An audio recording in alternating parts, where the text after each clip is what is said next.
Good afternoon. Welcome to the Livingston Parish Council meeting. Regular council meeting today is Thursday, August 28th, 2025 at 6 p.m. All notices have been pushed out and the media has been notified. I have the invocation tonight, but I asked Miss Sandy if she would call the roll. If she would do the invocation tonight.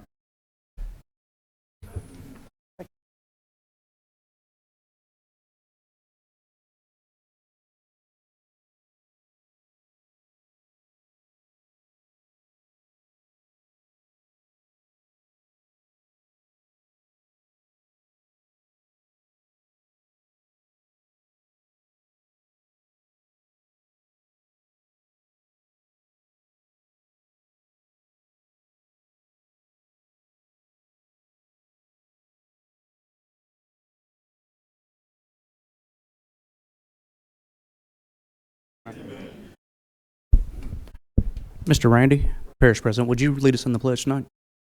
Allegiance to the flag of the United States of America, to the republic for which it stands, one nation, under God, indivisible, with liberty and justice for all.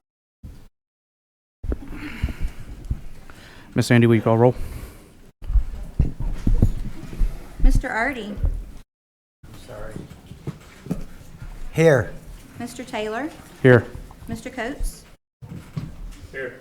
Mr. Mangus. Here. Mr. Goff. Here. Mr. Shavers. Here. Mr. Watts. Here. Ms. Sandifer. Here. And Mr. Wascom. Here. All present. All present. As a reminder, please mute your cell phones. Anyone wishing to speak on an agenda item tonight, we request that you fill out a card. We do have a long agenda tonight, so we're going to move from 4 minutes to 3 minutes tonight. If you do not have a card and you feel compelled to speak on an agenda item, you'll have 2 minutes. Please address the council. Do not address anybody in the audience. And if you have any questions, we will answer those questions if the council desires after your time has elapsed and you sat down.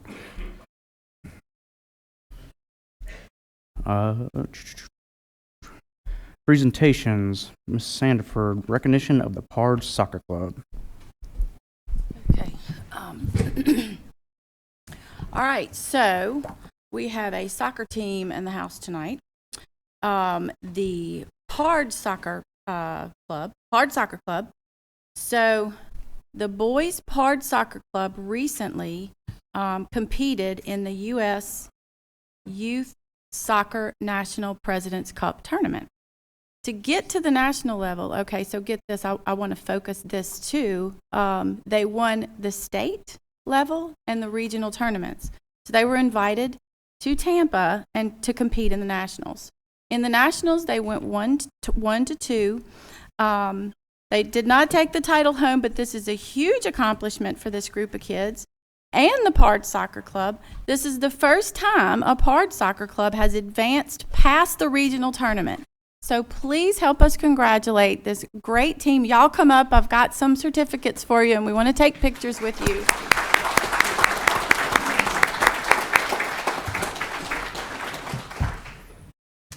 So y'all want to come up? Y'all look. Let's come up here. I'll arrange y'all.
All right, agenda item number 9 has been pulled for tonight. Agenda item number 10, adopt a resolution authorizing the parish of Livingston to proceed with an issuance of it not to exceed $91,292,000 sales tax revenue bond and one or more services providing certain terms of said bonds, making application to the State Bond Commission for approval of said bonds, and employing bonds counsel, independent registered municipal advisor, and underwriter placement agents, and providing for other matters in connection within. Mr. Jim Ryans. Sure.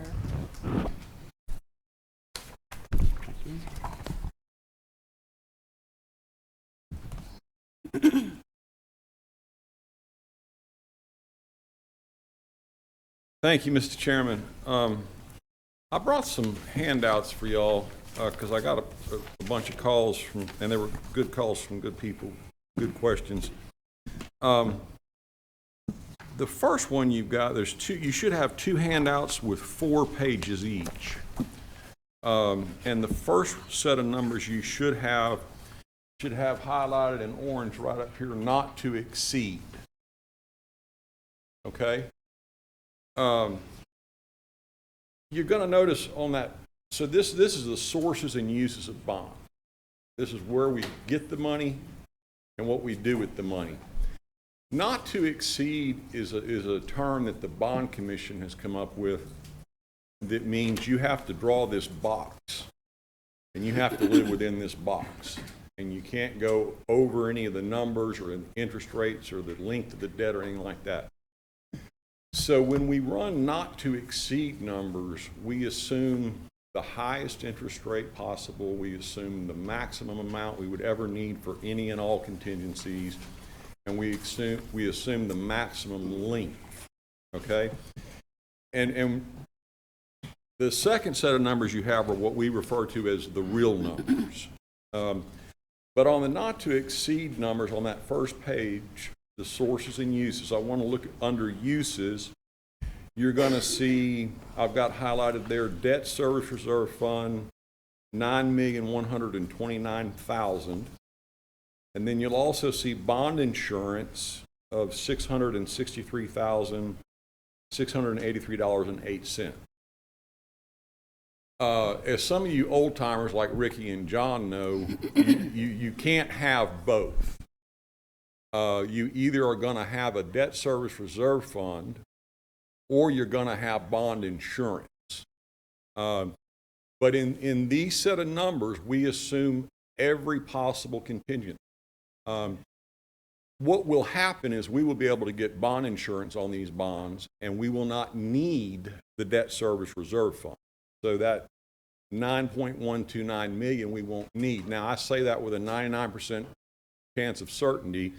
There have been times in my history, in the 25 years of this business, where, like during the financial crisis, bond insurance companies stopped writing bond insurance policies for about 6 months. You couldn't get it. If you don't have a bond insurance policy, then you have to fund a debt service reserve fund. And that's money that you borrow and you stick in an account with a trustee in a trust estate. They invest the money for you, and then that money gets used to make your last payment on your bond. Okay? So, in all likelihood, again, with a 99.9% chance, I'll tell you we're not going to need that. And if we do, we don't need the other two that are highlighted there, the insurance premium. Flipping over to the second page, I wanted to point out on this page that this is the not to exceed debt service. Now, this is run at 7%. So that makes your interest payments a lot higher, right? Which reduces the amount of principal that you get, which reduces the amount of construction money that you would get, just like on a mortgage loan. If you're paying 7% on your mortgage versus 3% on your mortgage, you can still borrow the same amount, but you're going to have a lot less you can use to build your house with. Okay? Works the same exact way. Now, on the third page, what I want to point out is if you'll notice under the columns of rate and yield, and those two things are very, very different. This is probably the most key thing I'm going to say. Rate is the rate, the interest rate stated on a piece of paper. The yield is what you actually get. And there's also, you'll notice it's all at 7%. So there's this thing called the yield curve. And what that means is if Erin finances her car for 3 years, let's just say she gets a 3% interest rate from her credit union. If she finances it for 5 years, she gets a 5% interest rate. And if she finances it for 8 years, she might get a 7% interest rate. That's a curve. And what it generally means is the shorter the length of the loan, just like on a mortgage, the 15-year interest rate is going to be less than a 30-year interest rate. The shorter the length of the loan, the lower the interest rate. So that's a curve. And if you'll notice on that third page under rate and yield, there's no curve. It's 7% from the beginning and 7% to the end. Another thing to notice about bonds is it's not just one bond. There's a bunch of little bonds. Okay? Some that will mature in 26, 27, et cetera, et cetera, et cetera. So you would assume, given a logical yield curve, that those shorter maturities, the loans that mature next year and in 27, would have a lower interest rate than the loans that mature in 12 years. That would be logical. But again, the bond commission makes us run a set of numbers like this. What's important about these numbers is that's what's reflected in your resolution tonight, because the resolution has to match the not to exceed numbers that we have to turn into the bond commission. So I've gotten quite a few calls going, $90 million at 7%. What are you talking about? That's crazy. It is crazy, and it's not realistic. And again, on the last page, it just reflects basically the same exact thing. You'll see I've got one line highlighted there, true interest cost. And as you can see, there's 8 different ways to calculate interest expense, but the true interest cost on the not to exceed numbers would be 7.17%. Okay. So that's fantasy land. That's what we call parameters. Before we get into the second set of numbers, I want to make an example of something. Let's say that Miss Sandifer, I keep picking on you, and I'm sorry, is going to loan me $100. I need $100. And Erin says, okay, Jim, I'll loan you $100 for a year. But Erin says, but Jim, I'm not a nonprofit organization. I'm going to need some interest on this loan. And I say, okay, Erin, well, how about 7%? And Erin says, that'll work. I'll take 7%. So we draw up all these documents, and in a bond issue, I know Ricky and John have been through this. You go to the closing to sign bonds, and you sign a stack of papers this thick. So we draw up all these papers, and so the 7% is in there 100 times in 100 different places. All right, but we draw up all these papers a month in advance, and so I'm going to give Aaron an IOU that says I owe Aaron $100 in 1 year, and I owe her $7 in interest. So I'm going to give her $107 in 1 year from now. She's going to give me $100 today. I'm going to give her an IOU. That's a bond. That's what a bond is an IOU. But the day before Aaron's going to give me my $100, the stock market crashes and interest rates plummet. And we've already got all these documents drawn up. And I go to Aaron and I say, Aaron, there's 100 people out there, Ricky, John, Billy. They'll all loan me money at 3.5% today. 7% is crazy. And Aaron says, yeah, I agree with that. 3.5 is fair. And I say, okay, Aaron, then instead of you giving me $100 today and me giving you this IOU that says I'm going to pay you $100 in a year plus 7%, plus $7 in interest, I say, Aaron, you give me $103.50 today. Okay? So my real interest rate, although the IOU says 7%, my real interest rate that I'm paying Ms. Sandifer is only 3.5%. Because she just gave me $3.5 on top of the $100 she gave. That's called a premium. Okay? So I actually got $103.50 for giving her an IOU to pay her $100 in a year. That's called a premium. And that's going to be real important. In the second set of numbers you have, the ones that don't say not to exceed on them, you'll see under sources of bonds, a par amount, that's how much you would actually borrow, of $74,950,000. That's how much you would actually borrow. Okay? You'll also see on the next line a premium of $6,793,000. That's the same exact thing. So you're asking me, now look under uses, you'll see look under sources, you'll see the total we're going to net is $81,753,993 under sources, that third line. So I'm going to borrow $74 million, I'm going to get $7 million in premium, and I'm going to net almost $82 million. Okay? That's because we put 7% in all the documents, but we're not paying 7%. No way we're paying 7%. In fact, we're really going to pay about 3.5%. And in order to make that right, the people that are loaning us money are going to have to give us some extra. So what we do is we're not going to borrow $80 million. We're not going to borrow $90 million. We're going to borrow slightly less than $75 million. And that gets us back to the 80. So under the uses of funds, you'll see the first one is a deposit to the project fund of $80 million. You'll notice on these numbers that debt service reserve fund is gone. It's not there. That extra $9 million. And then you'll see the bond insurance is still there, and the bond insurance, the surety bond premium is still there. That is in lieu of that debt service reserve fund. So these are your real numbers. This is what we really think that in today's market this would look like. Okay?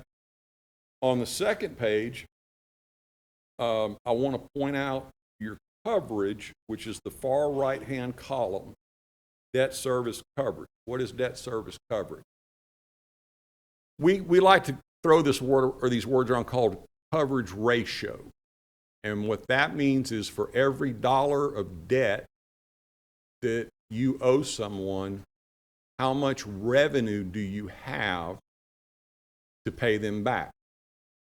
State law requires that when you do sales tax bonds, which these are sales tax bonds, you have a minimum coverage ratio of 125, which means that for every dollar of debt service you have in any one given year, you have $1.25 of revenue to pay it. That's a 125 coverage ratio. That's state law. You have to have that. That's a fairly normal and good coverage ratio that investors like to see. If you've got a 125 coverage ratio, you've got a pretty solid transaction. You'll notice on your current market numbers that your coverage ratio is almost 250 times. So your coverage ratio is about double what state law requires. So that's a very good coverage ratio. That means that you're telling the investors, we got double revenue that we need to pay the note. Investors like that, and you'll be rewarded for that with a lower interest rate. If we could turn on to the third page, and this is what I was talking about, the IOU with Aaron, and Aaron giving me $103.50 today instead of the $100. Look at those three columns I've got highlighted: rate, yield, and price. You'll notice the rate is flat. So there's no curve there. There's no yield curve there. We say 5% in the beginning. We say 5% at the end. But look at the next column. You're going to see that curve in the yield. That's the real interest rate that you're paying. You'll notice that in the first year you're paying 2.49, then 2.53, then 2.56, then 2.6. That curve is going up like it should. The longer those loans go out, you pay a little bit more in interest. The price is the premium. So on the 1-year bonds, the bonds that mature in 2026, you'll see the price is 101.768.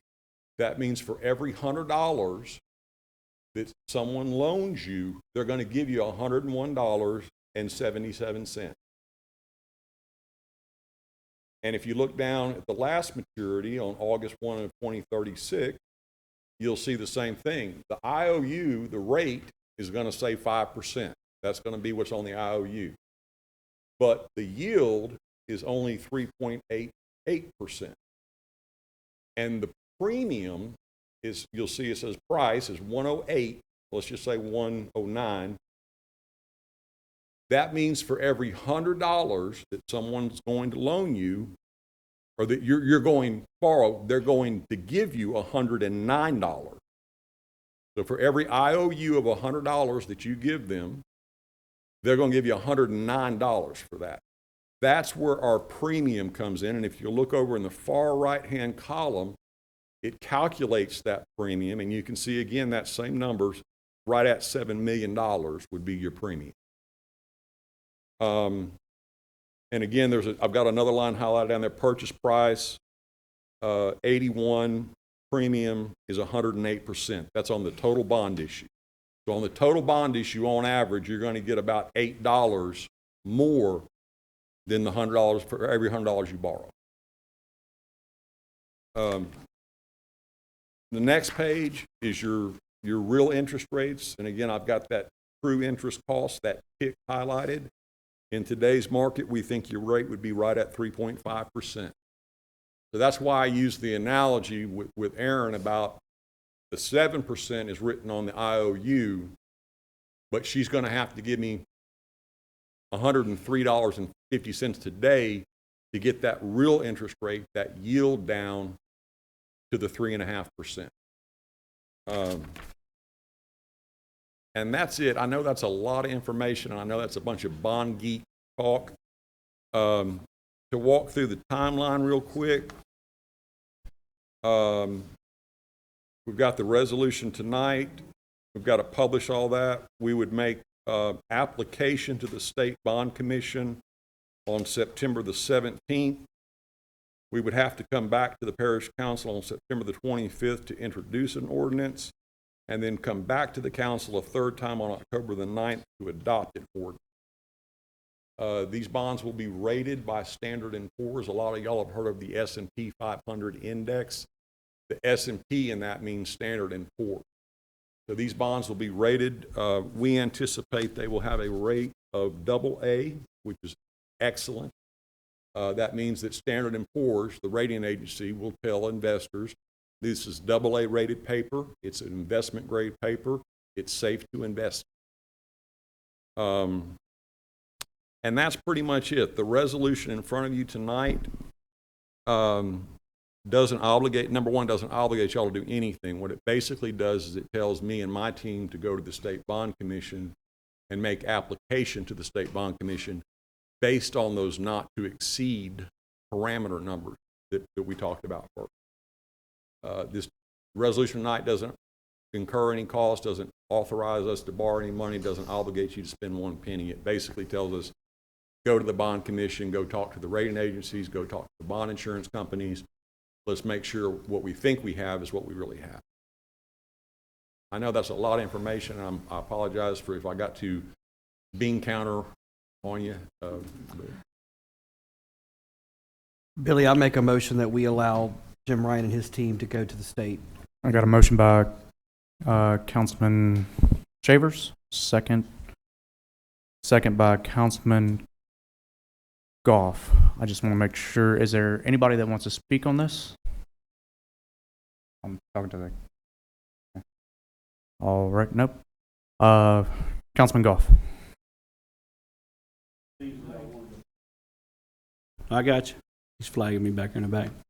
Two things I wanted to point out is that this is the length of the sales tax on the ballot. In other words, we are not extending past what that collection dollar amount is. Absolutely correct. You can't. Lenders won't do it. I just want to make sure everybody's clear of that. There's not a lender in the world that would touch it. And one of the things that I think a lot of people would ask is, why would we just ask for that extra money with the explanation that you had with Aaron? And that is because that stack of documents have already been signed. So as it calculates and moves forward, calculated on 7, when we get out the other end, we're going to get it at 3.5. So they're just going to have to give us some more money. And that's why we're not and not to get too geeky on you, Ricky, but there are, because of tax consequences that are way over my head, because I'm not a tax guy, there are times that investors want a premium. It's a tax advantage to them. Right. There are also times where they want a discount. It just depends upon the current tax environment in the market and how the economy is. But bonds never sell at that 7%.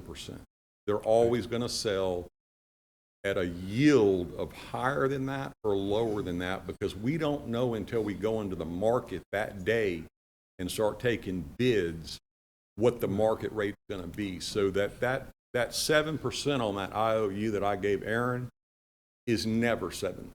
It's just a function of exactly what you said. We'll spend months preparing documents, and this resolution is the first one, and we've got to stick something in there. And there will be probably investors that they know they're paying a premium, but they're going to want 5, 6, 7% on that IOU. right. It's taxes for them. It's tax advantage for them. So another thing that I wanted to make sure and point out, I know there's a lot of questions, and that this bond thing came up out of the blue all at one time, and we're moving fast on it, somewhat fast, but it really isn't fast. If you look at the whole thing, we started this infrastructure committee, and we started putting some things together, and the parish president's office was already working on a lot of things to evaluate our roads and what roads are in good shape and kind of what the traffic is on it, to really be able to put a dollar where a dollar needs to be and be good stewards of our citizens' monies.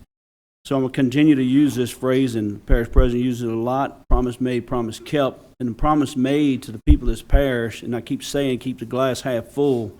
We're doing what we need to do. We're 18 months into this, and boy, we've made a lot of headway. So I'm elated to be your councilman. So that being said, they were doing a lot of work to figure out what roads and what real condition our roads are in, and how could we catch up to the curve that we are so far behind. And then Ryan comes to us with the fact that the bond rating and the way the environment of the finances is in the world and the nation, that there's going to be a window of opportunity that we can get this bond at a lower rate, lower percentage rate. When you take and you look at our realistic numbers that are real numbers from Robert and M at DPW material list, we've approved it here at this council, has had basically a 6% increase every year. So over a 5-year time frame, we had a 30% of increase in material. So that basically that means the house that I'm going to build today, I can build it at $100 a square foot, but that house that I build later is going to be 100 and whatever 30% is. So when we look at that and we look at our rate, it started making a lot of sense. To help our curve is to go out to this rate and get this money ahead of time, but put it on roads that we need roads. And I will tell you that some of that money is going to go on one or two new roads that hopefully will, in my lifetime, will actually see cars on it. And that is the Jubin Road extension that's in the process, but we take that on up on Burgess Road and go through the power lines, and we will create a expressway from on a road, Kmarket Road, etc., straight down to the interstate with no red lights. So, except for right in front of Jubin Crossing. So the other one is 449 to Black Mud Road to try to help get our industrial business and traffic in the industrial corridor where it belongs. So when the infrastructure, and I know I'm long-winded, but this is important information for the people to understand. The infrastructure committee started with, don't worry about the money. Make a plan. And then work the plan. When money comes, we get this project done. When money comes, we get that project done. So the plan, this money, even though it's a lot, 80 plus million, is not going to fix all of our problems. But it's going to help us get past that curve and get our a little bit more caught up on our traffic problem and our future traffic problems that are coming. We all know it. And it'll also address a lot of our parish roads that have physical cars running on them today. So I'm not a component to go in and blacktop a neighborhood, but the road that flows to that neighborhood, that's the one we need, because everybody uses that road.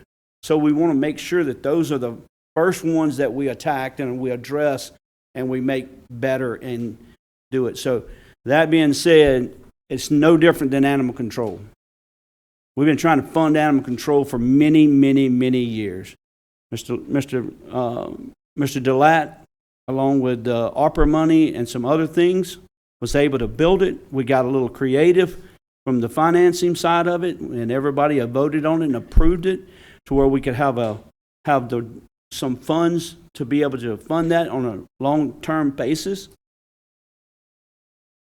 We're not raising nobody's taxes doing these things. So when we tell you that we're working hard as a council and as administration, that's exactly what we're doing. But a lot of these things take time, and they got to be a little, kind of creative.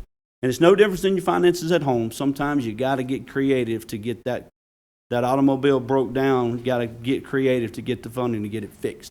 But you got to do what you got to do. So I'm gonna shut up, but I appreciate you and the administration and Mr. Mickey taking this and really going forward with the steps that we needed in a short period of time, because I know we're on a clock here.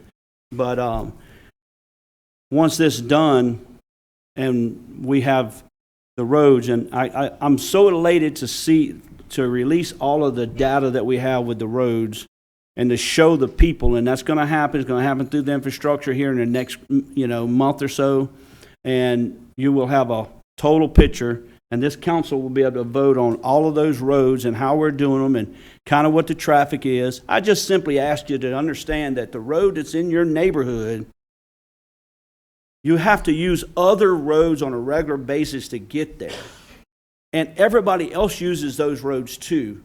And that's where the priority is. But as the money continues to filter down. Now, we don't forget about that, because we're not spending every penny like the 125. We will still have about $10 million, $8, $9, $10 million a year to be able to put on these same little neighborhood roads, like neighborhoods.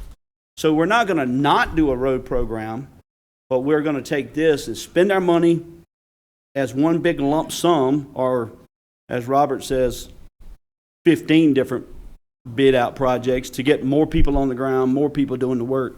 But we're still going to have more to continue on. All right, I'm going to shut up. Ricky's World. Ricky's World. I just want to echo one thing that you said. I mean, Ricky, you and I have been talking, without violating my standard of confidentiality that I have to all of y'all. I think I can say, for example, you and I have been talking about this since before you were sworn in, and I've had many, many conversations with other councilmen, and Mr. DeLatte and I have been talking about this for probably, 3.5 years, Mr. President? So it is not something that happened at the last minute, sure. All right. All right. Vote on your iPad. I have one more question. No, I'm kidding. Denied. This is just to, yeah, okay.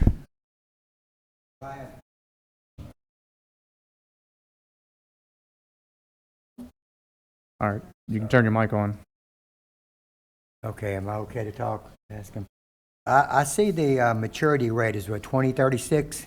I On believe this that's correct, bond? yes. Is that right? Yes.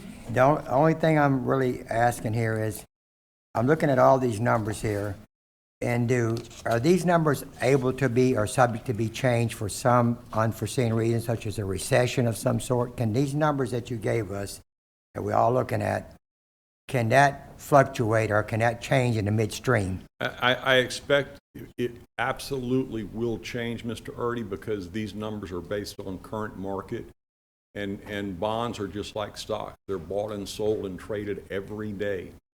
And so this is our best guess at what the numbers will look like. Interest rates have been slowly creeping down over the last few months. I think the 10-year was at a 4.21 today, which is probably as low as it's been in about 3 months. And I expect that to continue. There's now over an 80% chance, according to people who bet on this stuff, that the Fed will cut rates in September. That will help. In something like the stock market, could that affect it greatly? Yes, and I'll tell you the biggest thing that will affect it, and this is kind of a horrible fact about my business, is that if something bad happens, when something bad happens, investors around the world start investing in U.S. 10-year Treasury bonds. And believe it or not, almost every interest rate that you pay, whether it's on municipal bonds or your mortgage or your car loan or your student loan or your credit card or whatever, is a function of the 10-year Treasury yield. And so when something tragic happens and investors get nervous, like let's just say, China invades Taiwan, interest rates would plummet the next day. That's kind of what I'm asking. Things like such as that. So we got, but it's not 100% etched in stone throughout the 9 years. It is the interest rate will be fixed. There will be a day in September where we will lock in a rate, and it is fixed forever. Okay. It's not a variable rate. So once we lock in, that's done. It's like going and getting a mortgage loan, a fixed rate mortgage. Once you lock in your mortgage rate, what happens in the market after that doesn't matter. I got you. Just want to make clear of that. Okay, thank you. And if I knew for certain, Mr. Erdy, I wouldn't be here. I'd be living on a private island in the Bahamas somewhere. But it's my opinion that that rates will continue to slowly decline. It's my opinion, and the markets believe this. The Fed will cut rates in September. So it's my hope that we get a little bit better deal than this. Thank you. Waiting on 2 votes. Councilwoman Sandiford. And that passed unanimous. Thank you. Thank y'all. Y'all have a good weekend. All right. We're underneath the Parish President's report. Parish President Randy Light. Thank you, Mr. Chairman. Allow me this opportunity. We have some citizens in the back, and I didn't do my job diligently enough to get on the agenda, so I apologize for that. We have a proclamation I would like to read out at y'all's convenience. Doesn't take a vote, doesn't take anything. Yeah, go ahead. Good evening. Since 2020, our community has tragically lost 389 lives to drug overdoses. 160 of those were caused by fentanyl, leaving behind grieving families, friends, and loved ones. Each of these lives was valuable, and each loss is a stark reminder of the ongoing overdose crisis that continues to affect people of all backgrounds and walks of life. As a pledge to our commitment to education, prevention, and compassionate care in conjunction with the opioid abatement program, the Livingston Parish government buildings will be lit up in purple lights for August the 31st in honor of International Overdose Awareness Day and the month of September for National Recovery Month. I have 2 proclamations to read, if that's good. Yeah, that's fine. Overdose Awareness Day for August the 31st, 2025. Whereas overdose is a public health crisis that affects individuals, families, and communities across the United States and around the world, and whereas August the 31st is recognized globally as International Overdose Awareness Day, a time to remember those who have lost their lives to overdose, acknowledge the grief felt by families and friends, and raise awareness about the importance of overdose prevention, treatment access, and support systems, and whereas overdose deaths are preventable and increased access to education, harm reduction, strategies, treatment resources, and public awareness can save lives. And whereas stigma, misunderstandings about substance use disorder often prevent individuals from seeking help, and it is our duty as a community to foster compassion, support, and understanding for those affected. And whereas we honor the tireless efforts of first responders, healthcare providers, harm reduction specialists, counselors, and recovery advocates who work daily to save lives and support healing, and whereas the observance provides an opportunity for reflection, unity, and advocacy for better policies and practices that reduce the devastating impact of overdose in our parish and beyond. Now, therefore, I, Randy Delatte, Livingston Parish President, do hereby proclaim August the 31st, 2025 as Overdose Awareness Day. I have one more, if permitted. All right. Okay, National Recovery Month, September 2025. Whereas the month of September is nationally recognized as Recovery Month, an opportunity to celebrate the strength and resilience of individuals living in recovery from substance use and mental health disorders, and whereas recovery is possible and millions of Americans are living proof that treatment works and people can and do recover to live full, healthy, and meaningful lives.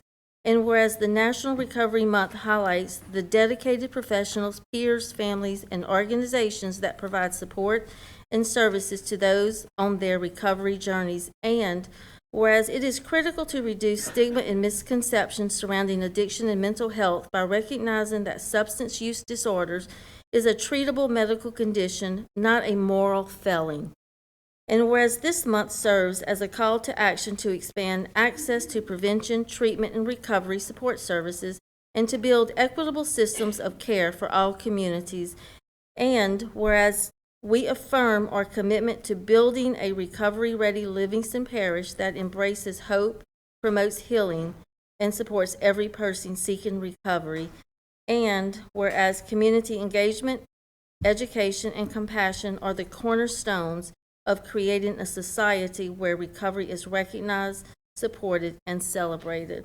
Now, therefore, I, Randy Delatte, Livingston Parish President, do hereby proclaim the month of September 2025 as National Recovery Month in Livingston Parish, and encourage all residents to support recovery efforts, celebrate recovery success stories, and continue building a community where everyone can thrive. Thank you. Thank you so much. I have 2 announcements I'd like to make, if you didn't mind. There was an inmate that passed away Tuesday night, and it was this investigation was underneath natural causes, and they're not going to do an autopsy. That saves a little bit of money. The second one was the IEDs and thing y'all had voted, saved one person, documented it's already saved one person's life, and it was a letter written from the doctor, how proactive y'all were. And I'll get that to y'all. Okay. Thank you. Number 11, authorization to execute and file an application for the Council on Aging DOTD grant under 49 CFR 5311 Non-Urbanized Area Fund and 49 CFR 5339 Discretionary Capital Program. Ms. Stephanie Landry. Or Mr. McMorris. Mickey McMorris, Finance Director. Ms. Stephanie asked me to present this. This is a flow through. For quite some years, it just flows through our budget, doesn't cost us anything. The money comes from, I think it comes from the federal government through DOT to the Council on Aging.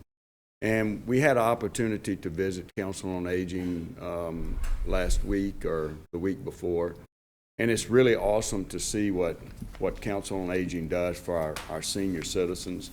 They had nearly 200 people there that were fed by this organization. I think on a daily, they provide the meals to these folks daily. So it was really touching to my heart to see what they do, and I really appreciate it. Thank you. Do we need to do a resolution? Or Dina? All right, I need a motion. Motion by Councilman Wascom, second by Councilman Erdy. All right, vote on your iPad. That passed unanimous. Ms. Sandy, would you read the next one? Would you read the next one? Number 12. Yeah.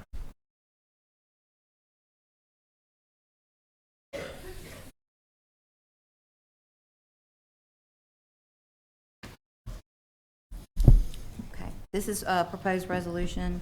Going to be whoever makes the motion, whoever makes the second, for the authorization of the parish president's signature and the submission of the Delta Regional Authority's Community Infrastructure Fund application for the Denham Heights Sewer Lift Station project that will provide funding for community sewer to Denham Heights subdivision and the surrounding area, whereby rendering the necessary tools to enhance infrastructure and support economic growth. Mr. Robert Dugas. Yes, sir. We're just asking for a resolution for the application. This is a competitive grant, so we're not assured of it. But this is actually an area that's kind of caught between the sewer district and the city of Denham. So we've done some work on it, trying to figure out how we get it tied in. And I make a motion. Got a motion by Councilman Shavers, second by Councilman Mangus. Vote on your iPad. It's just a one dead end road, correct? it's actually a T. It's got one road that goes in and one Springdale goes or something? Springdale, and Yep. there's a American something on the other road, yeah. Mm-hmm. Councilman Erdy. Oh, there we go. That passed unanimous. Thank you. Thank you. Item B, public hearing and adoption of LP ordinance 25-14. An ordinance to acquire immovable property for the parish of Livingston pursuant of the Hazard Mitigation Grant Program Project number FEMA 4277 DRLA 0131 Livingston Parish, located at 25878 New Hope Avenue, Denham Springs, 70726. All right, I'm going to open this up for public hearing. Anybody want to speak for or against? Close public hearing. Can I read it by title real fast? You can read it by title. This will be proposed ordinance 25-14. It's an ordinance to acquire movable property for the parish of Livingston pursuant to the Hazard Mitigation Grant Program, project number FEMA-4277-DR-LA-0131 Livingston Parish. The homeowner is Mr. Paul Douglas Cormier. The address in question is 25878 New Hope Avenue, Denham Springs, Louisiana, 70726. All right, got a motion by Councilwoman Sanford, second by Councilman Watts. Vote on your iPad. That passed unanimous. Item C, public hearing and adoption of LP ordinance 25-15, an ordinance to acquire immovable property for the Livingston Parish pursuant of the Hazard Mitigation Grant Program, FEMA-427-DR-LA-0124, Livingston Parish, located at 15945 Cypress Point Lane, French Settlement, LA 70733. Open this for public hearing. Anybody? Close public hearing. Ms. Sandy, we read that by title. This is proposed ordinance 25-15. 15. It's an ordinance to acquire movable property for the parish of Livingston pursuant to the Hazard Mitigation Grant Program, project number FEMA-4277-DR-LA-0124-Livingston Parish. The homeowner in question is John Peltier Jr. and Nicole Peltier, and the address is 15945 Cypress Point Lane, French Settlement, Louisiana, 70733. President? The point I want to make here, guys, both those, the one you just voted on and this one, was 100% grant funded, no money from the parish on the match or the homeowners. Awesome. All right, so do we have a motion by Councilman Mangus? Who was second? Second by Councilwoman Sanford. Councilman Mangus, Councilwoman Sanford. Vote on your iPad. That passed unanimous. 13, Livingston Parish Zoning Commission. Case number 25-25. Address is 3812 Nan Wesley Road, parcel number 0555920, R1 to R1.5. This is Councilman Shaver's district, and it was the recommendation from Planning and Zoning was to approve.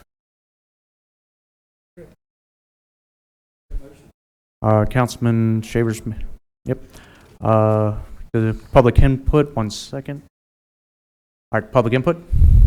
You can come on up.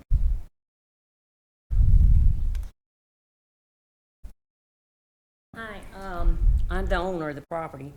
The only thing I Get see your is name Lynn Dupree. and I'm guessing this is your address. No. Okay, can I get your address? This is incorrect. Mine is 38131. 381. 31.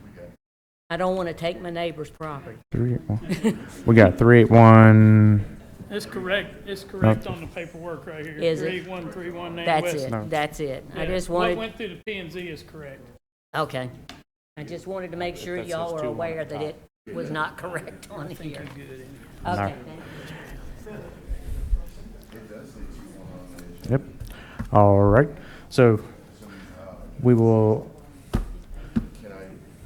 So there was a motion on Councilman Shavers, second by Councilwoman Sanford. Mr. Yes, you can speak. Mike. Can we, Ms. Teal, make a notification that we need to make a change to this agenda? Because the agenda says 38121. Yes. We'll make Okay. Okay. All right. Vote on your iPad.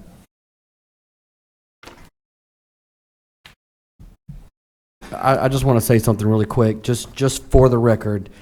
Everything that surrounds that property is R1, so we're putting R1.5 smack dab in the middle of R1. I just want that stated for the record. All right. That passed unanimous.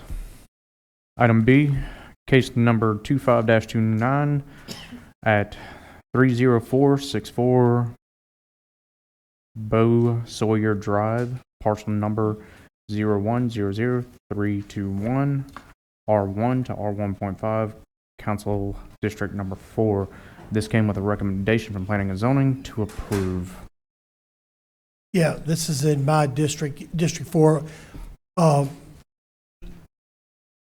Mr. J.L. Schilling's son, who used to be a police chairman, Mr. J.L. Schilling's, he passed away, and the family's no longer living there, but they have these right at 2 acres, and they have 2 children, so they wanted to divide it. Well, when he came to the council, we voted to allow him to subdivide it, but we had to do a waiver because it was like 1.95 acres, and it didn't quite make enough to make 2, so we gave him a waiver. But now that we have zoning in, it don't fit in the 1, so 1.5 would fit. So I'd like to make that motion. Got a motion by Councilman Wascom, second by Councilman Mangus. Open public hearing. Close public hearing. All right. Vote on your iPad.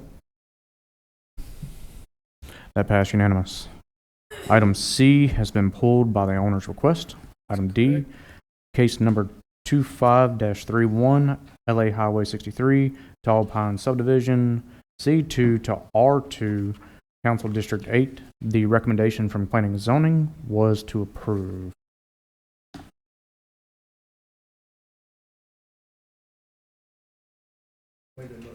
You make that motion. Got a motion by Councilman Coates. Second. Got a second by Councilman Wascom. I would like to clarify something. Yeah, you can. All right, just so that everyone is aware, we have an economic corridor that's coming up through LA 60. This is on LA 60, right across from Fairley Road, for those of y'all know where that is. However, whenever we were doing the zoning process,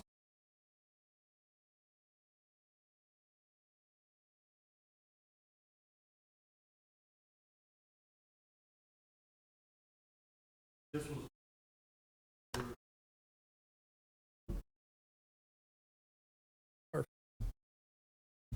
All right. Councilman Mangus. Mr. Coates, is this area, are they actually developed this R2 or not? that's what I'm saying, the lots in that area are already around quarter-acre lots. Okay. So some do have houses on them, some do not. But if it's labeled as commercial, they would not be able to do anything with it as far as putting any more residences. That's correct. It was miszoned. Okay. And Okay. what was the decision by the planning and zoning? To approve. To approve? Okay. Thank you. And also, this is a legal platted subdivision, probably from 30 years back. 83, I think. So it is already a subdivision, legally platted. All right. Match. Thank you. All right. Vote on your iPad.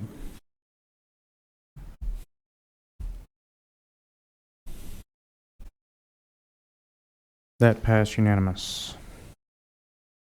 F, case number 25-33 on a road parcel number, E, I skipped one.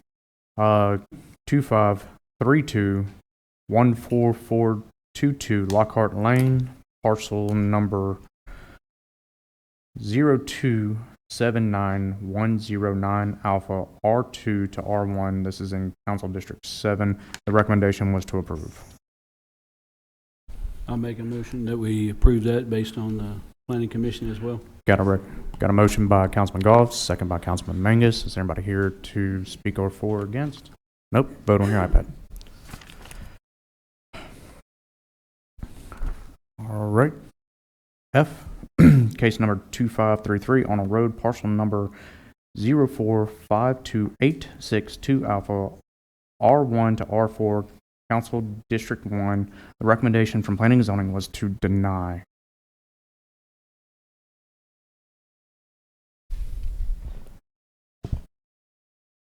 All right, there's no motion on the floor, so we will move to the next one. What? Somebody's got to make a motion. Or you got a motion to deny? All right, so there needs to be a motion to deny? Okay, I got a motion by Councilman Watts, second by Councilman Mangus. I'm sorry, I'm skipping over myself. All right, is anybody here to speak for or against? Nope. Okay. Vote on your iPad. If you vote yes, it's to deny. Watts's district and your motion, correct? Okay. All right. That passed unanimous with the denial. G, case number 2534, 9166 Cockerham Road, parcel number 0087791, R2 to C1, Council District 4. The recommendation was to approve. I believe this was for businesses that are already on that road that have been there for 40 years. That is correct. Right there on Cochrane Road, across the street, was commercial. On that side, there's been residents there since I was a little boy. The computer place is still there, the car lot's there, Tiger Electric, the M&D Quick Stop, and there's a shopping center. It just wasn't zoned properly at the time because Maryland behind it is still residential, but that area has been commercial ever since. So this is the next three. I don't know if you could That's pick what I off. was gonna say, the next three are Can for we the just same pick them all up landowner. for that one? So my motion Yeah. would cover all the next, G, H, and J, I, What'd you if say? that's okay. I'm going to read all three of them, Okay, and we'll that's vote fine. on There you go. all three of them at the same time. All right, case number 25-34, 9190 Cockerham Road, parcel numbers 00518, 05R2 to C1, and case number 2535, 9174 Cockerham Road, parcel number 0076612, R2 to C1. Anybody here to speak for or against? I don't see anybody. All right. Mr. Wascom made a motion, second by Councilman Mangus.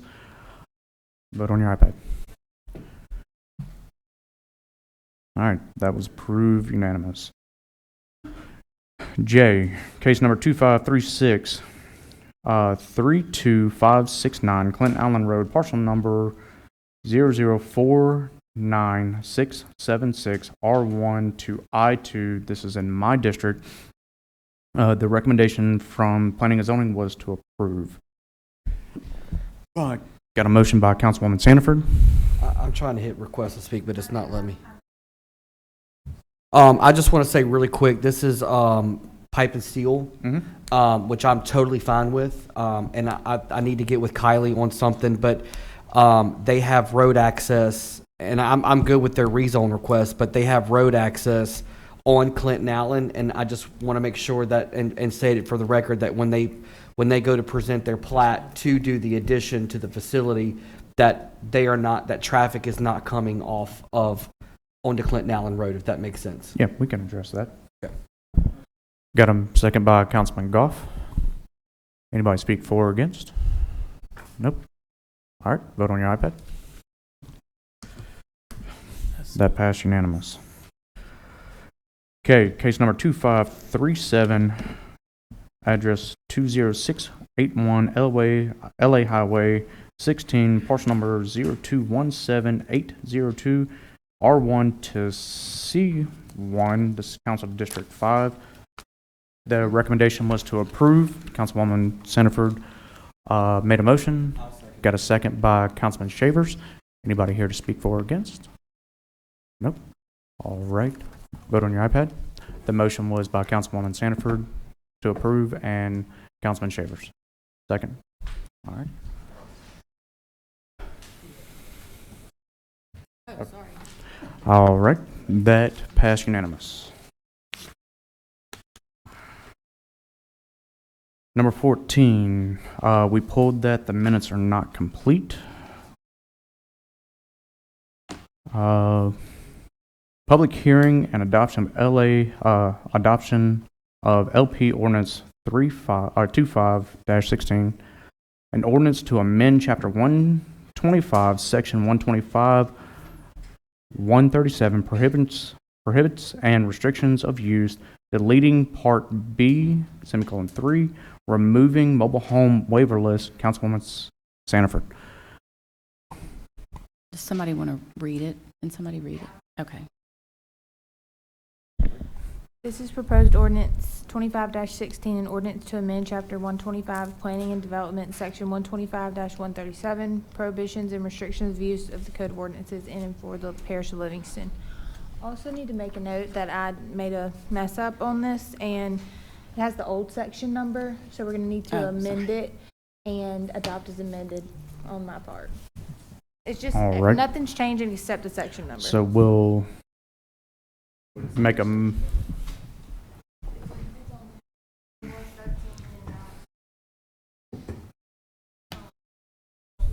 Yep, want to open the public hearing. Lynn Dupree? No. You don't want to speak on that one? Oh, okay. Oh, okay. Rick T? No, Same okay. thing? All Sorry. right. Anybody else? I'm going to close public hearing. Oh, we got one more? Hey, 2 minutes. Gary Talbot, 35002 Ben Road. I got a question. Why don't we, instead of eliminating the list, why don't we fix the ordinance and say, let's eliminate the trailer part of that ordinance and say if zoning allows for a trailer, then we have a trailer. If zoning doesn't allow for it, don't have it. But why do we adopt zoning and then keep ordinances that are in conflict? So can I speak to that? I can. Stay tuned. We are in the middle of working on this. Right now, our zoning ordinances are based on this ordinance. But we have adopted zoning.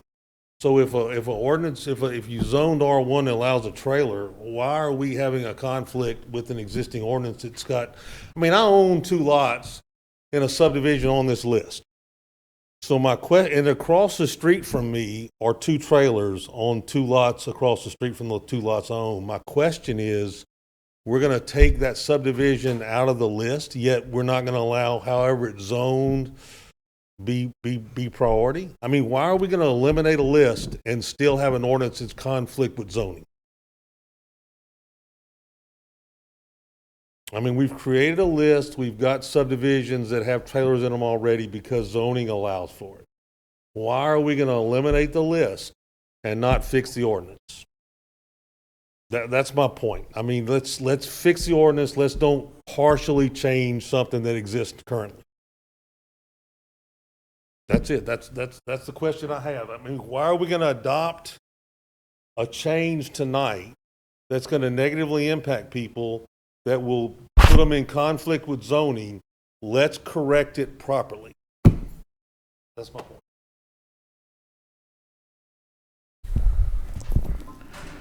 Okay, I make a motion that we adopt. We got to amend it first. Okay, so motion to amend Section number. Okay. All right, so we've got a motion to amend by the section numbers. Councilwoman Sandiford, got a second by Councilman Shavers. This is to the removal of the, this is to fix their mistake. All right. Vote on your iPad. Yeah. And that was just to fix the mistake. Yeah, to fix the section number. All right.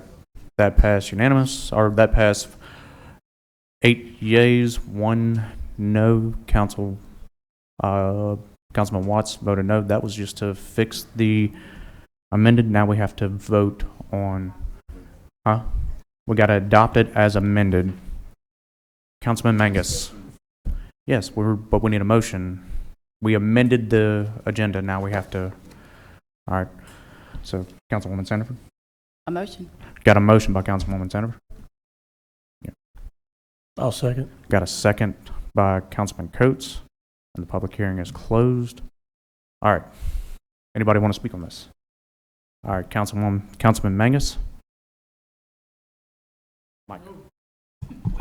Mr. Keene, can you talk to what Mr. Talbert said as far as that goes? Is because I don't know. So I know what he's talking about.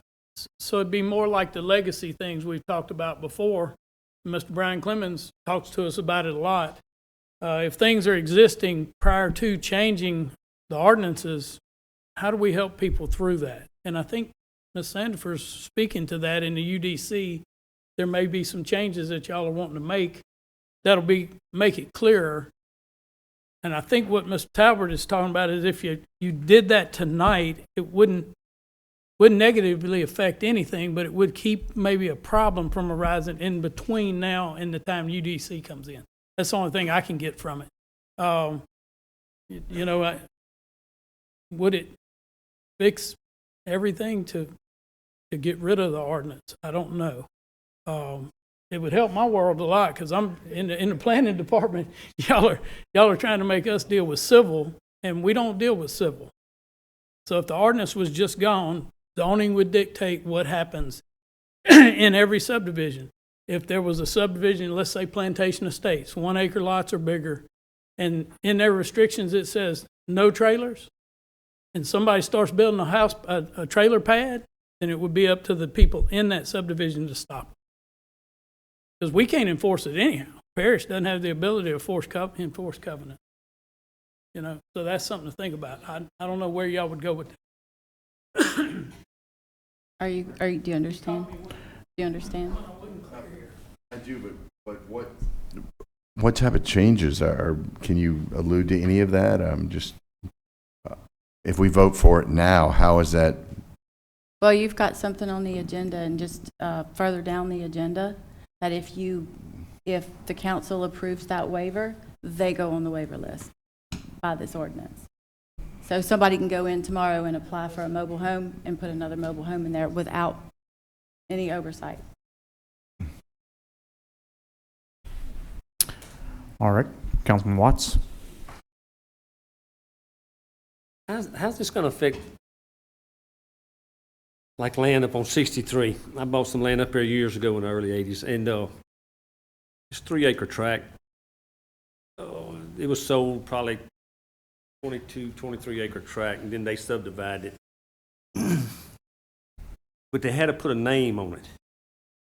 Even though it's 3-acre tracts, they had to put a name on it for a subdivision because the parish required it. How's that going to affect some vacant lots in that area that you know, because of a name subdivision, they can't put a trailer? I don't think you need a waiver to put a mobile home on 3 acres. If I could, If it's a name It's a subdivision. name subdivision. Okay. You see? How you doing, Mr. Ladd? hey.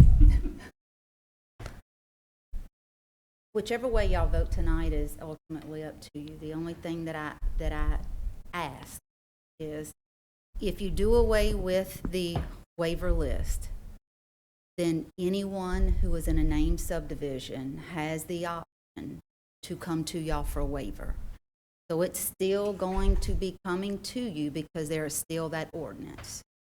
So you either keep the waiver list, the book, or the list, and anyone in that list, on that waiver list, who have been granted waivers previously, does not have to come to. You do away with the book, then everyone will have to come to you if they're in a named subdivision.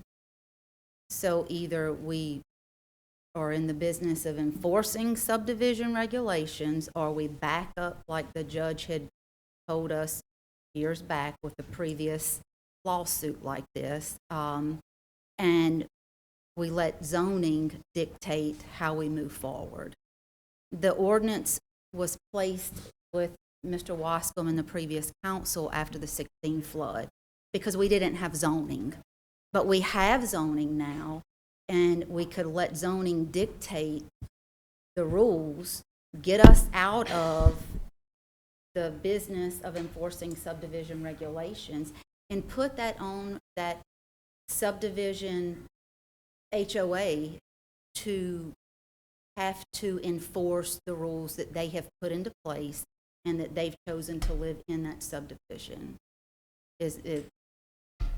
Just by taking this out, we're not enforcing subdivision regulations. The other parts of the ordinances, for example, no mobile homes in a named subdivision. Our zoning code, and I spoke with Nathan about this, they wrote the zoning. This is all we have for mobile homes. And all this is doing is basically the meat of it is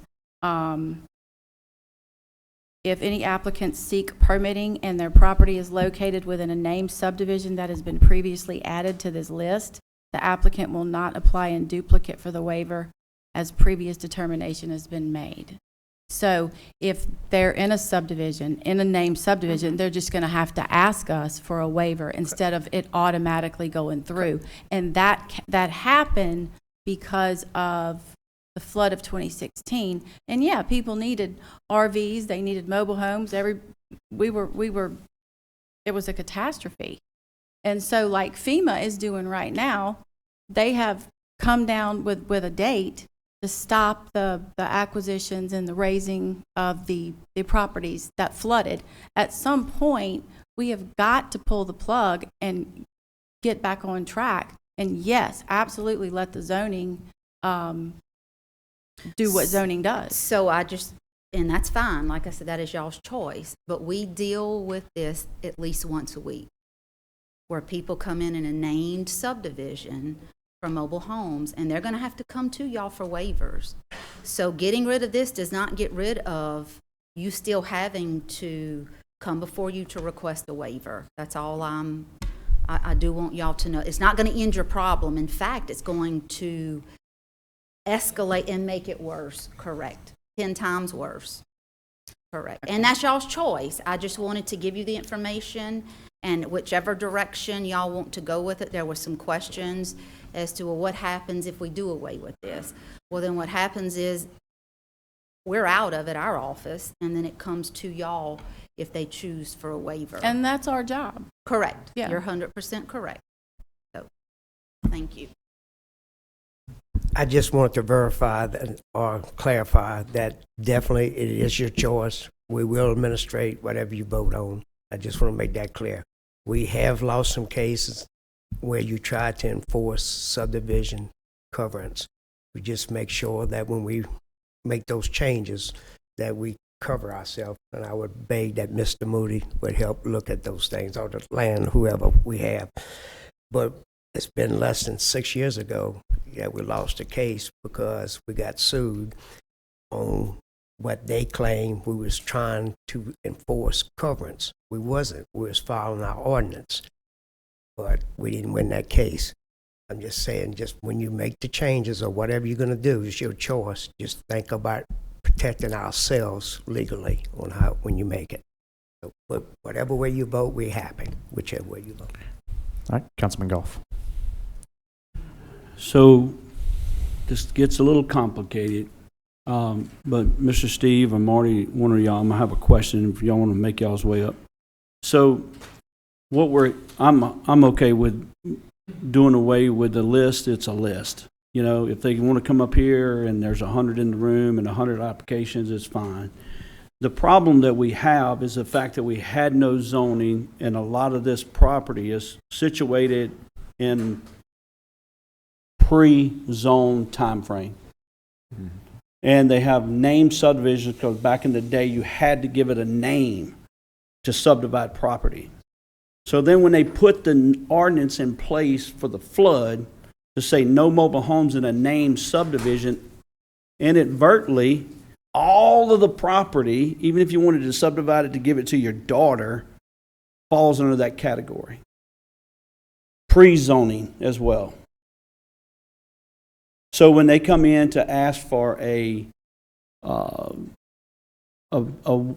if they are R1, and they come in to ask for a permit for their mobile home on there, and this thing's been there for 20 years, 50 years, 60 years, whatever it is, because it's identified and was required back when as a named subdivision, we can't give it to them.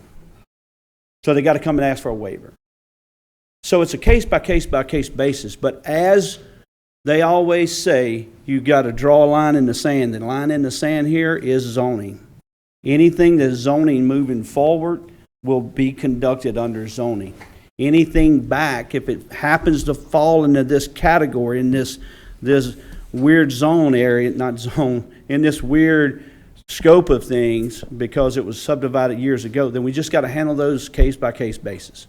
And the biggest question here is, what is the existing use before zoning took place? Because your rights as a citizen is to have your property and be able to do what you need with it. When we go forward and they change their property and have it rezoned and do something else, then it goes into the new stage. But if they come up and ask for something and they are R1 and it's family property, it's divided up into 4 different pieces, and then because back in the 60s they had to have a named subdivision, they have to give a waiver, right? So my question to you is very simple. I don't promise to give a simple answer. I know. I appreciate that. So I'm okay with doing away with the list. I don't think it makes one way difference or another. Either the person goes to the planning commission department and they try to handle it, or they come to this podium and try to handle it. We're going to take care of the citizens because it's pre-zoned and it's such a complex piece depending on what their particular circumstances are, we got to address it. My thought process is, if someone walks into the planning department and asks for a mobile home, and their property was pre-zoned in this particular area, and it's a named subdivision, whatever it is, and that whole development that's being considered as a development pre-zoning, the use of that property had 5 other mobile homes in it. I believe in my heart that the Planning Commission should have the right, because that was pre-existing uses of that development that was subdivided out, and people that live in that community live in it with mobile homes. So they should be able to give them the permit to put a mobile home in there based on pre-existing conditions. The same thing applies if it's a development with all homes in it. If they come in and ask for, because it's R1, and ask for a mobile home park, because it's a development, our ordinance says no mobile home in a development. And the pre-existing status of that was all homes, and it should be denied. I know that sounds like I'm contradicting myself, and it kind of is, because the circumstances are different. So can you get to, what's the question? You've asked like 3 questions in one question. I think it's What is really the just actual not question? that complicated. It's just not, it's just basically cut and dry, straight up. You know what my question is. All right. Does the planning department have the ability to evaluate that and give a waiver based on the pre-existing conditions of that mobile home property and moving forward? That and or with the all homes? Okay. What I'm going to do in answer to that is describe the decision tree that the planning department would have to go through under the situation that you're describing. All right. The first step in the decision tree is, does the zoning of the property allow a mobile home? If the zoning of the property does not allow a mobile home, it ends. They're not allowed. The second step of the decision tree is the property is subdivided, because this only applies in a subdivision that's been created or being created. If the subdivision that was created envisions only stick-built homes, no mobile homes, then this provision applies. They would have to have a waiver in order to do it. Now, the provision that's being eliminated allows the council to grant a blanket waiver for the subdivision. There's actually another provision that allows for a waiver in individual cases, which has been treated more as hardship cases as opposed to the blanket waiver list that we've got. So if you have a subdivision that's zoned so that mobile homes can be there, and the subdivision has allowed mobile homes, in other words, has not prohibited mobile homes, then it could go forward and continue to have mobile homes. This does not apply. This only applies in the situation where you have a subdivision that has not allowed mobile homes, and it's in an area that's zoned where mobile homes could be there. And if it's historically not allowed mobile homes, we've eliminated the ability of the council to grant the subdivision a waiver and let people put mobile homes in it. The only power that the council would have at this point in time would be to consider a particular individual circumstance and grant them a waiver, which I think normally has been a temporary waiver for a particular hardship situation. Does that answer your question? It does, and let's take it one more little piece. If the mobile home if the mobile home in our existing ordinance is not allowed, but the pre-existing use of that property was for mobile homes, take it from there. It does answer your question, but it doesn't. Here's the problem. It's just like Councilwoman Sandifer and Mr. Latt were talking about, back and forth. What this change does is it shifts the responsibility back to you guys to address on a case-by-case basis whether it applies or it doesn't apply. It takes it away from the administration to be able to look down this list and say, oh, look, this subdivision's on the list. We can go ahead and grant the waiver, right? That's gone. Once you take that out, their ability to do that is gone. So the people then are redirected to their individual council people to ask the question, can I have a waiver? That's what you're going to get over and over and over and over again. And that's what Mr. Latt's warning you about. So if you want to get rid of that and redirect it to yourself, then that's what you can do. Is that fair, Mr. President? So anyway, go ahead, Steve. Like I say, the only situation where this becomes an issue is if the zoning of the subdivision would allow mobile homes, but the subdivision has traditionally not allowed mobile homes. And in that case, the council would no longer be empowered to grant a waiver for that subdivision.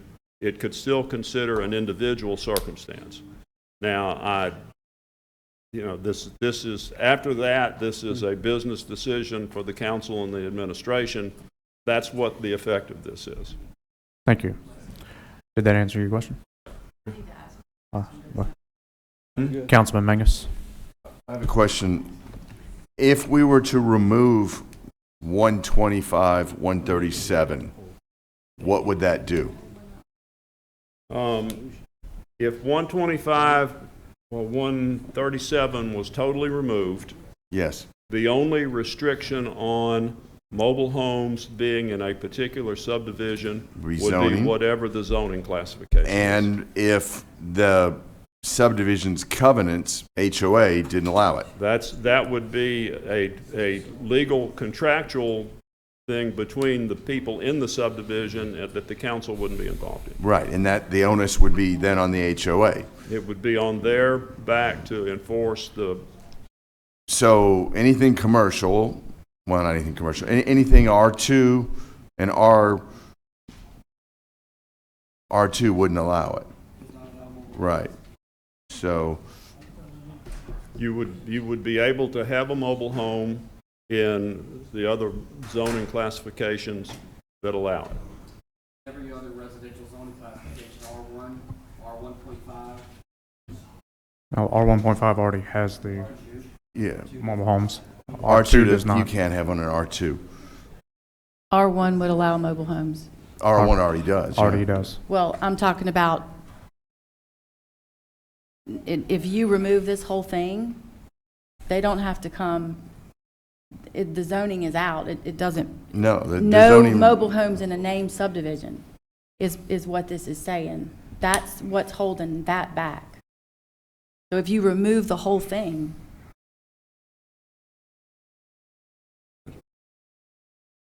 All right. Are you done?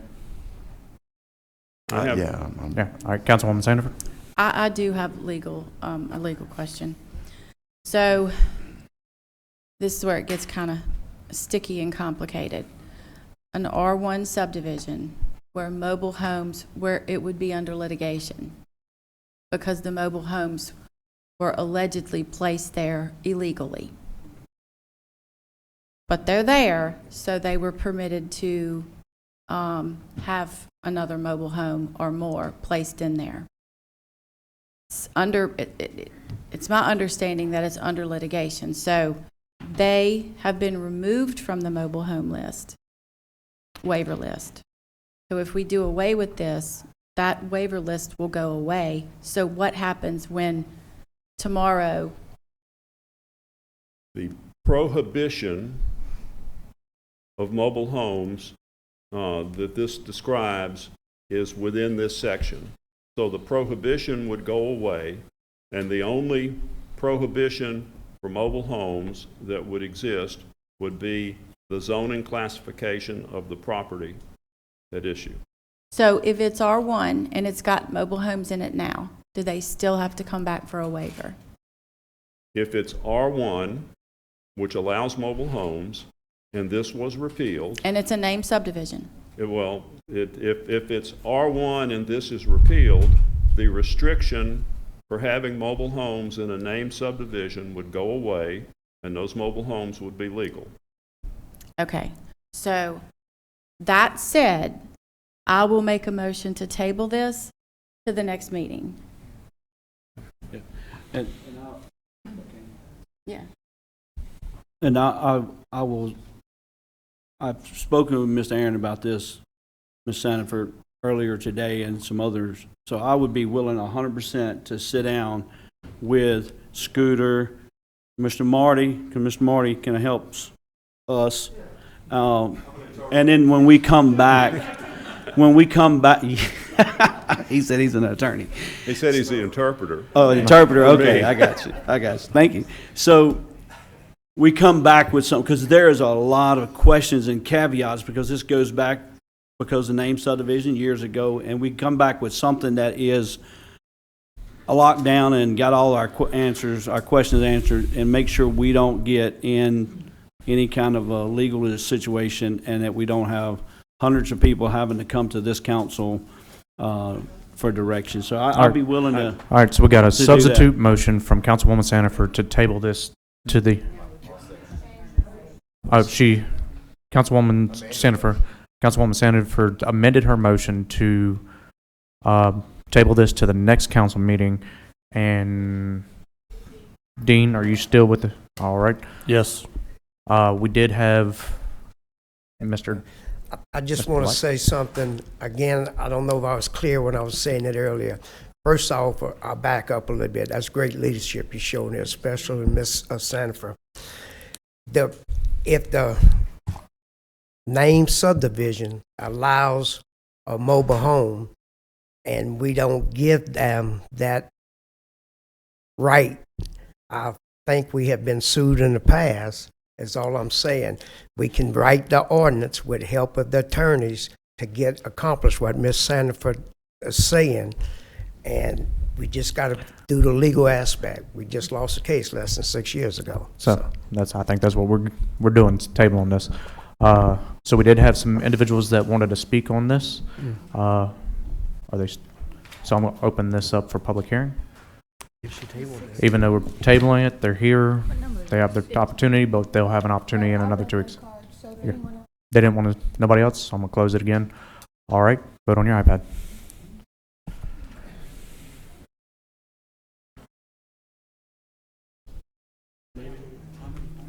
Next meeting.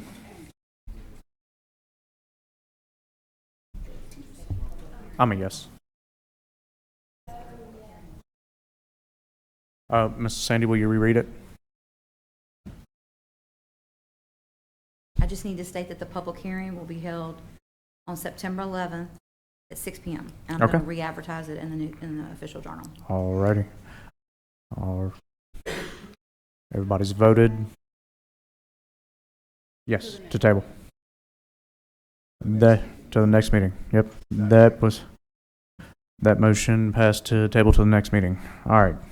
Public hearing and adoption of LP Ordinance 25-19, an ordinance to amend Chapter 125 Subdivision Regulations, Section 125-37, requirements of minor subdivisions. Councilman Shavers. Yeah, so this is just a public hearing and hopefully to adopt. I'm here to take any last minute suggestions anybody would like to add, any questions. I think from talking with Scooter, and he's here to correct me if I'm wrong, since we brought up minor resubs and changing the law, we've got 41 applications sitting at the planning department, and I think we need to act quickly in getting this thing adopted, and I think it's a really good piece of legislation. It probably does need some changes, and I'm all for them, and I'm all ears on them. I just think we need to get it adopted before we really get hit with them. How many did you get today? We got 7. 7 applications. When I checked at 1:30, we got 7 since this morning. 7 applications since this morning. And you're absolutely right. If we don't put something in place, it's getting out of hand. Because once people hear about changing, they like, well, let's go. Yeah. Yes, it's going to need amending. We have a lot of things that we know, know. If you get it in place, we can work on it together. Yep. Tell you what works for most people, legacy things, and Let's do it. I got one thing I would like for you to amend. I don't know if it has to be done tonight. That's necessary. Where I talked about it, said it shall be sent to the P and Z and to the council, every minor resub. Well, if we had to send 41 to y'all would never get out of here. So it can say it may be, maybe, but when it says shall, that means all of them have to go. Even if they're just cutting So I'll do that. Caroline, you ready? There's two things. I want to change it to shall to may be sent to P and Z. everything else we can work on. One more thing that you had suggested that I agree with, and then changing the date of January 1st, 2020 to changing it to August 28th, 2025. And that just kind of gives it a good little catch-up period to most recent up-to-date. Councilman Mangus? Mr. Keene, on the shall to may, you said it was shall to P&Z and the council? Yeah, it says to both. Okay, can we, Mr. Shavers, can we keep the shall just to P&Z? Because they then send it to us. But if you have it shall to both, Would they still send it to the council if it just went to, I don't think so. Hold on. Let me. may means they don't have to. Let me back up just a second. So minor resubs go to the planning department, and they do not go to P and Z, and they do not come to the They don't council. go anywhere. So if we see that there's a major issue with one, we're gonna send it to P and Z, and then they can forward it to y'all if they see that it needs. With the some- recommendation Yeah, of- absolutely. Okay. And that's what it needs to say. Because they don't see them, nobody sees them right now. So shall to the P&Z and No, I wouldn't put either. Just let us decide in the office. Yeah, it does. Change it from shall to may. Yeah, I would please, do May on. as amended from the date. Any of them that have. Okay, drainage let me issues work and on things this like that are gonna go resolution. To P and Z. We can't make Councilman that. Watts?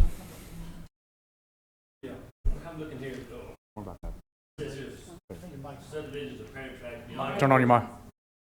Are you adding or subtracting anything? Because I'm sorry. we haven't even put a motion on to do this yet. That we were just talking to see what needed to be changed real quick. I'm gonna open it. I'm gonna have Miss Sandy read it, and then I'm gonna open for public comment. Oh, you got questions though? We'll get to you. Miss Sandy, can you read that by title? Okay, this is proposed ordinance 25-19. It's an ordinance to amend Chapter 125 of the Code of Ordinances of Livingston Parish Subdivision Regulations, Section 125-37, requirements for minor subdivision as follows. All right. We're gonna open for public hearing. I think we got one. Jeremy, Idell.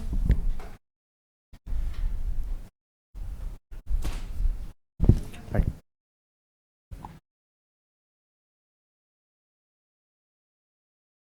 All right, state your name. Jeremy Name and Idell, Address. 17141 Simon Lane in French Settlement.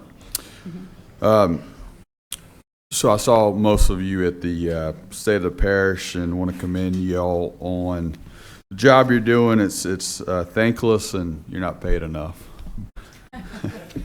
as Randy said. But anyway, I've got many constituents in my area that have brought this ordinance to my attention, and I wanted to speak against it because I felt obligated. I think there's some good things in this ordinance, Mr. Shavers. I think there really is, but I think as a CPA, the incremental cost from the 6th to the 7th lot is just it's got me troubled, and want to understand basically how that's going to be advertised, because I was just sitting there thinking about it. I just bought a bottle of water at the store, and it was advertised for $2.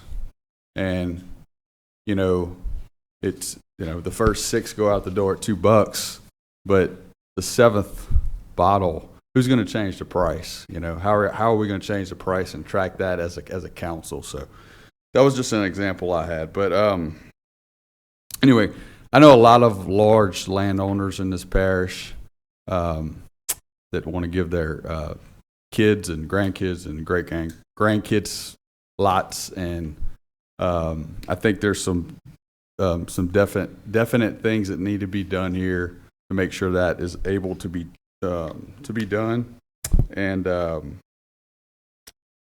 would ask that we at least table this until the citizens can further understand those incremental costs because, you know, I'm not saying this is a hidden property tax here, but, you know, the cost of, you know, doing all these studies and stuff from the 6th to the 7th lot isn't clearly stated. And I think people that may be buying that 7th lot may have a surprise on their hands when they purchase it. So just want to understand that.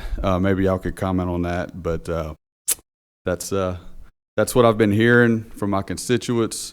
I'm not a subject matter expert on dividing land, but I am a CPA, and that gives me some pause. So thank y'all. Thank you. On the public comment, me and Jeremy is great friends, but I got to go with Ron on this one. We have a lot of issues, and a lot of people are exploiting the what? Yeah, a lot of people are exploiting by going around and taking the loophole. Yes, we know we're going to have some changes to be made, but if we adopt it, we got something in place that we can go ahead and start making those changes. It's not the 7th lot that's giving us the problem. It's the 7th, 8th, 9th, 10th. And do it again, the 6th. And I applaud you for taking that step. You even admitted that there's some changes going to be made. And I think we have to do that, guys, to stay consistent. If not, you're exposing a loophole, and we know about it. So let's fix the loophole. And Thank you. And nothing against you, Jeremy, but. And I want to also say that the drainage and traffic impact study, guys, you don't know how important it is for when we can tell a constituent of ours that lives next to a minor resub that's been subdivided, hey, we got to know where the water's going. We're going to know where the traffic's going. We've got the studies. The developer paid for it. If it makes you feel better, all you got to do is call the planning department and they'll give it to you. So I think for our constituents of the parish to know that why are these popping up 5 at a time, 6 at a time, 7 at a time over a course of 3-4 years, we could tell our constituents that they paid their dues, they paid for the drainage impact study, we know where the water is going. It's not just that we're trying to, you know, screw anybody in the process. It's just that for a long time this has been going on, and our constituents deserve better, and we, at the end of the day, when we see development, we should be able to say that that developer paid for the studies that we require, and this is what they show. So I make a motion to adopt. Second. Well, okay, so the amendment is, so this is what the Senate says. The planning director shall send the minor subdivision to the Planning and Zoning Commission at the Parish Council if any drainage or road infrastructure is required. That needs to be changed to may. It did say may, but I changed it to shall. And then it says all lot sizes will follow the current zoning classifications, but no lot shall be smaller than 1/2 acre. The entire property as it was owned on January 1st, 2020, and thereafter is the parent tract. We changed that to today. Correct. And then that'll give, you know, Randy will sign it, you know, whenever. I don't know how many days, but yeah, just change it to today's date. I think that's what Scooter and I had talked about. Yeah, I think that's fair to the people. Yep. All right, so I got a motion to adopt as amended from Councilman Shavers. I'll second. Got a second by Councilwoman Sandiford. And I Councilman- want to say, Councilwoman. everything is subject to change at all times. Everything, we are constantly building and moving. We got one more person that wants to speak.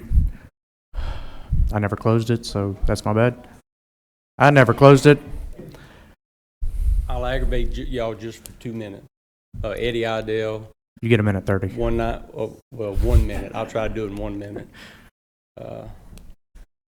So the way if I'm interpreting the new ordinance correctly, Ryan, this is the way I interpret it, and I'll put it in the simplest terms I can. After the adoption of this ordinance, somebody's going to buy a 10-acre tract that was created after this ordinance. And 5 years later, you're going to want to cut out an acre for your son to build his first house. You got to do a traffic impact study and a drainage impact study and get permission from the council. No, sir, that's not correct. No, sir. So if I buy 10 acres and I subdivide one lot, No, this is a 10-acre tract 10 that was acres? created in a simple resub after this ordinance. It was one of 6 that was created. Okay, You so buy it's it. it's already a subdivided, Yep, one time. one time. And So then- what are you and it's- asking? and it- Yeah, so you bought a 10-acre tract next year. It was created after this ordinance was adopted. And a few years later, you want to cut out an acre to give to your son to build a house.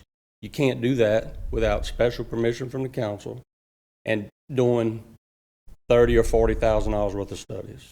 That's what this ordinance does. What he's saying is when you got your 10, when you bought your 10 acres, it was originally subdivided out of a 100-acre tract. And then because that it carries over with it, and then when you go to give an acre to your child, they're going to have to cost them an extra $40,000. So that would be a conveyance issue, and I think Scooter and I talked. I think that's the parent tract issue. So if they had the 100 acres and they divided it into 10-acre tracts, whatever, 6, if somebody wanted to buy one of those later, it becomes the 7th one, and they would have to build a subdivision with improvement. And do a trap? Yeah, I so- mean, look. Just, Without a waiver, Ryan, and we talked about. I mean, look. All right. Okay. There's several different ways this ordinance can go, guys. And again, I don't want to sound like I'm trying to screw a developer. I'm not trying to screw the people of our parish, okay? No, and I agree with what some people said, and you know, we do this for a living. Some people try to take advantage of the minor resub, and all I would encourage you guys to do is try to come up with a better way to discourage it or prevent it if you can, but don't adversely affect every resident of Livingston Parish. Because And- that's what this will do, I promise you. And this is something that me and the attorneys can get with, or me and the planning department to make it more better. But I think as of right now, we really just need to put something in place just to have on the books. You know, I agree with you. All I'm saying is. And I agree with Lonnie. Consider what you guys are doing. right, Absolutely. thank you. Thank you, Eddie. All right. Anybody else? Yeah. You've already spoke. You got.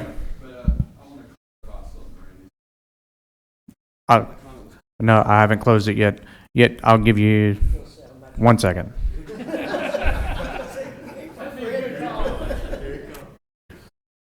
I want to clarify, I'm Your not, time's elapsed. I'm sorry. I'm not against fixing this because I do think there's a loophole. I'm against how it's currently written because I think there's some issues that we could do better. So I want to clarify that I commend y'all for working on it. I just think it's too early and we should table it or, you know, give it a little more time. That's all I'm saying. So, all right. Thank you. All right, Councilman Watts, I stopped you, so you're first.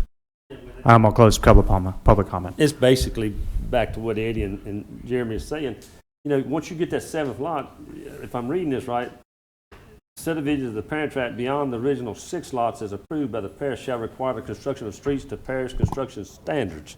So you're talking about a chunk of money. If you've got a 100-acre tract and you've got the back part of a 10-acre piece, it's going to cost you $300,000 if it's a mile deep plus. It's a lot of things in here that's big landowners is really affecting heavy, you know, and investments for their children, investments for the grandchildren. I mean, I agree what you're trying to do, but I just think it needs to be really fine-tuned. And we can make those changes. I'm with you to make them. I'll sit All right. with you any day, and let's look at it. All right. I'm all for that. Is that all you need, Councilman Watts? You're done? All right, Councilman Wascom. Real quick, again, appreciate all of your hard work on this, Ron. I think this is a perfect example to get community involved and send this to an ordinance committee, get Mr. Idell, both Mr. Idells, to show up and anyone else to let's write this ordinance where everybody can come together. So I'd like to make a substitute motion to send this to the ordinance committee, and I'll commit to be there as well till we get this ordinance passed. All right, So, we have a I'll substitute make that motion the to move this back to the ordinance committee. Guys, you hold on a second. Hold it, You sir. just We got a motion. We need to get if there's a second. John, Got a second by Councilman Wascom. I mean, not Councilman Wascom, Councilman Watts. And so we have to vote on that first before we go any further.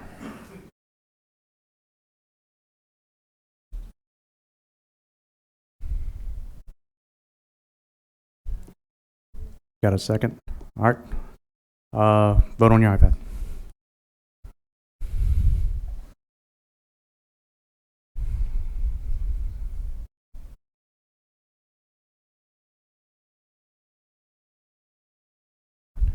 That passed to go back to the ordinance committee meeting.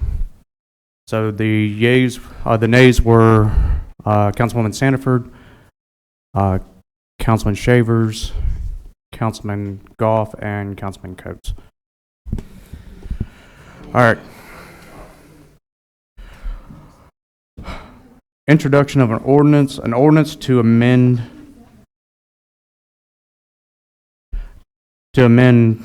Chapter 130, Telecommunications, Section 131, Regulation of Telecommunications Tower, Dean Coates. All right, we had a issue that came up at the last meeting. I think this was the meeting before that, actually. And I asked Mr. Irvin and Mr. Matty to come up with an ordinance, and they came up with an ordinance to help facilitate some of these monopole towers and these guide wire towers. And Mr. Irvin, would you like to come? I know you probably speak a little bit more intelligently on this than I could. This is number 17. This is telecommunications. I'll try not to tell you how to design a watch. I'll tell you what time it is. But Mr. we Irvin, heard a lot of. Can I hold you 1 second? Mrs. Sandy, will you read it by title? Yes, this will be proposed ordinance 25-20. It's an ordinance to amend Chapter 130 Telecommunications by amending Section 130-1 Regulation of Telecommunication Towers of the Code of Ordinances for the Parish of Livingston, and the public hearing will be held on September 11th at 6 p.m. All right, Mr. Irvin. Okay.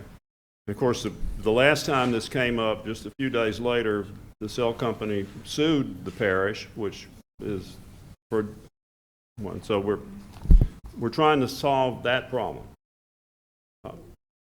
The federal law preempts certain things about cell towers, but it's very specific. Our claims about RF exposure are totally preempted by federal law. Claims about what happens to somebody the tower falls on are totally yours to legislate about. The other thing that federal law says is you can't discriminate between carriers, and there is a procedure if you deny one of them their permit that you have to have a written reason for denial, a detailed written reason and a record, and it makes you like a judge or an administrative body. What I tried to do with this is get the council out of the waiver business so that we've got a defined statutory provision, and this is what you got to do if you want to get out from under the tower fall requirements of the height of the tower plus 30 feet. And what you got to do is, you can't do it if the surrounding piece of property is residential or commercial, because what that does is take the property out of commerce. The guy who could be where the tower falls takes his property out of commerce. In all other circumstances, if the tower meets these engineering requirements that are set out in here, and these are very detailed engineering requirements, but they all are straight out of engineering terms and conditions for towers.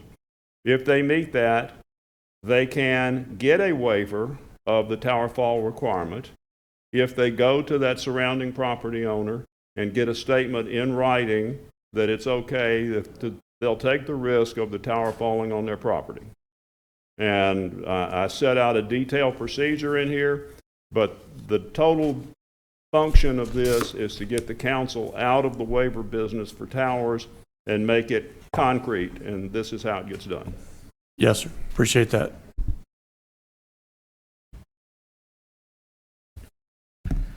So I'd like to make a motion that we adopt or introduce, I'm sorry, LP ordinance 25. I don't have the second number on All right. here. So you got a motion to introduce? Yes. All right, got a second from Councilman Mangus, and Councilman Mangus has something, request to speak. Yeah, I just wanted to say is after the executive session and all that where nothing was decided with the cell tower deal, I did a deep dive into these towers and Zero Fall and on YouTube. That is really scary. They have some of them that the big high transmission ones, they roll up like it's amazing. They roll up like a sardine can, how you roll them back. So if you get an engineer who can certify that that's what they do, I feel a lot better about it. And this one of the videos, had the juxtaposition of the towers that are like the guy wires, the non-zero fall, and they have to remove some of those for various reasons. Those are way different if those guy wires collapse. And so the monopoles and zero falls, it was very interesting. Okay, so thank you. All right. Does anybody want to speak for or against? Nope. All right, so we're going to... Yep, got a question, Councilman Watts. Mr. Steve, in no way, shape, or form are we trying to overstep the engineering of the cell tower engineers, whether it be AT&T or Verizon or whoever, No, This sir. ordinance is not overstepping that boundary, is it? No, sir. What I did was, and there was some engineering requirements that are in our existing ordinance. I used those. I used the latest version of those. There also are some other requirements that can be out there in terms of defining the return frequency. Like we have 100-year floods. Well, for towers, it's more like a once every 700 year or once every 1400 year restriction. And so I went with the once every 700 year, which is a standard tower specification that is used. And the object of that is to get it to the point where the risk of the tower falling will be somewhere past the point where all the structures around the tower are blown away by the wind. I just want to make sure that we're not setting the engineer standard on this deal, because it becomes our responsibility then. We don't Sure. want that. That's all. And this is straight. Thank you. Thank you. All right, if nobody else has any questions, vote on your iPad.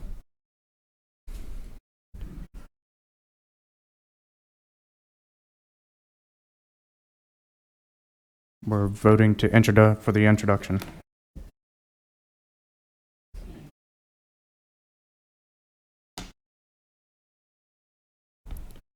All right, that passed unanimous. All right.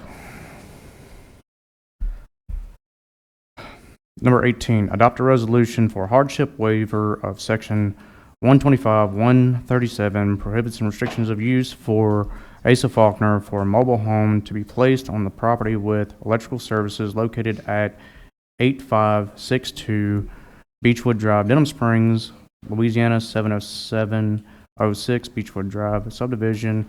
This is in my district.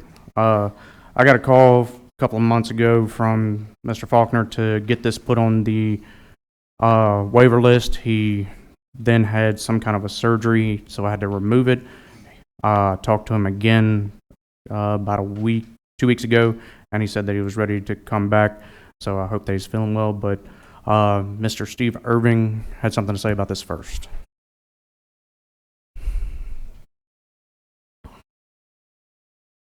This is a provision under that waiver statute or ordinance that we just talked about.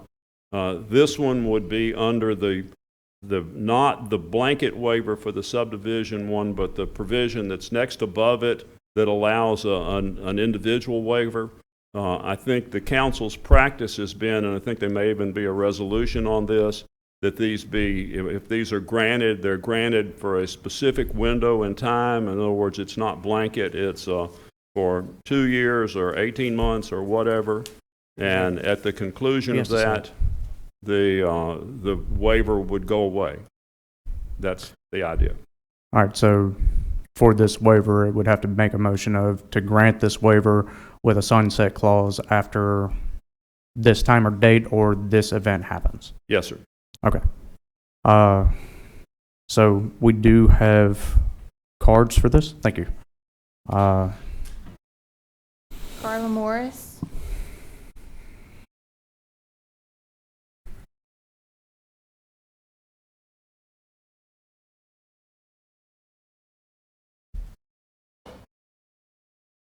Carla Morris, 8645 Linkwood Drive. I emailed you all today with a packet of some information that I was going to provide. Is it on? Yeah. Okay.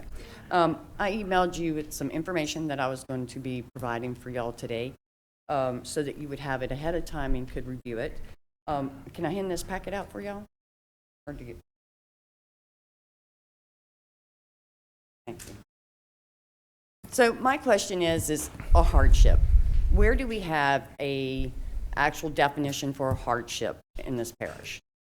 What qualifications do we have? What are our requirements for hardship? Do we have any? Because I can't find them. I have asked for parish council and I've asked for planning if they had any definition for hardship. I don't know how this can be a hardship when the lady that is moving into this trailer put her house on the market in August of 2024. She actually sold her house in March of 2025, moved into the residence in which she is living in, and then they moved a mobile home on it on June the 9th. On June the 9th, June the 6th. On June the 9th, compliance was called about this mobile home being in our neighborhood. Compliance, I am being told, came out there. I was told that I needed to speak to someone by the name of Scooter King. Spoke to him and spoke to Mr. Billy Taylor about this trailer being there. I don't know why compliance did not continue on with this complaint, but I am under the impression they have done something about it now. The fact is this man has continued to fix this, do the work on this trailer. They have already anchored, put the anchors on it. They've put it up. They've put the ramp on it. They've put the AC units. I have done a public records request, and there is not a application, no permits that have been applied for on this mobile home. So at this point in time, I don't see how this is a hardship. I believe this is a forgiveness waiver. If we forgive this, then we set precedent for any and all work being done and then handing out a waiver.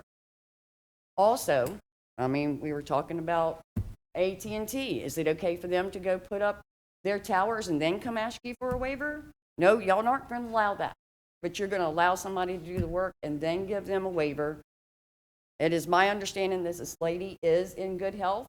You want to put a mobile home in a known, not even a known subdivision, in a subdivision with custom-built homes. And these are large lot areas. And when you put this mobile home in here, you don't know, I'm being told that it could be her last living home. But how long is this going to sit in our neighborhood? And when you put this in our neighborhood, and as of right now, 125, 137 states that I have to be put on a waiver list, and you can put a mobile home anywhere in my neighborhood. When I purchased, your time has elapsed. I'm going to give you 30 more seconds, okay? When I purchased this property knowing I had restrictions and I couldn't put mobile homes there. In 2005, the Faulkners actually signed an amendment on their restrictions stating that they didn't want any mobile homes in our subdivision. Thank you. Thank you. Ms. Bordelon? Good evening. My name is Adrian Bordelon. I live at 8489 Beechwood Drive, and I am a resident of Beechwood Ridge subdivision. And I am here in opposition of you granting Mr. Faulkner a waiver of the mobile home on his property. He is asking for this waiver under section 125, 137. However, that provision does not apply in this situation. So let's talk about what that provision actually says. It says, it shall be unlawful for a person to reside in or use as a resident or to rent out another person a mobile or manufactured home in an established dedicated named subdivision accepted by the parish previously for the intent of on-site custom-built single-family dwelling homes. Now, while there are the ability to grant some exceptions, those exceptions do not apply here. As Carla said, our neighborhood has building restrictions. And the exceptions that y'all are talking about are designed for someone who has a vacant lot in a custom-built neighborhood. And that is not what we have here. What Mr. Faulkner is asking for is to place a secondary dwelling on his primary dwelling. He's actually asking for a waiver of the R1 designation in our neighborhood, which you cannot grant because you're violating the due process rights of our neighbors and other interested parties if you do not send that back to the Zoning and the Planning Commission. And when there's a conflict in the ordinances between the Land Development Code of a specific requirement or a general requirement, the specific requirement must comply or must prevail. And Mr. Faulkner has a legal remedy of an ADU, provided it is 800 square feet or smaller, maintaining the character and the property of the home. A painted mobile home of the same color in the primary dwelling is like putting lipstick on a pig. It's aesthetics. It's not maintaining the character of the property of our neighborhood or his own home. And if a mobile home did meet the definition of an ADU, we would not be here today. What you're actually trying to do and what he's asking you to do is called spot zoning. And the Louisiana Supreme Court has said rezoning on a piecemeal or spot basis is highly suspect. It goes on to state that a city purporting to act under its police powers cannot create in a large area of property zoned in one class an island on a parcel of land regulated to another zoning classification without a rational reason. To do so is arbitrary and capricious. Granting this waiver is ultra vires, and it may subject you to litigation. Thank you. Thank you. Mr. Smith?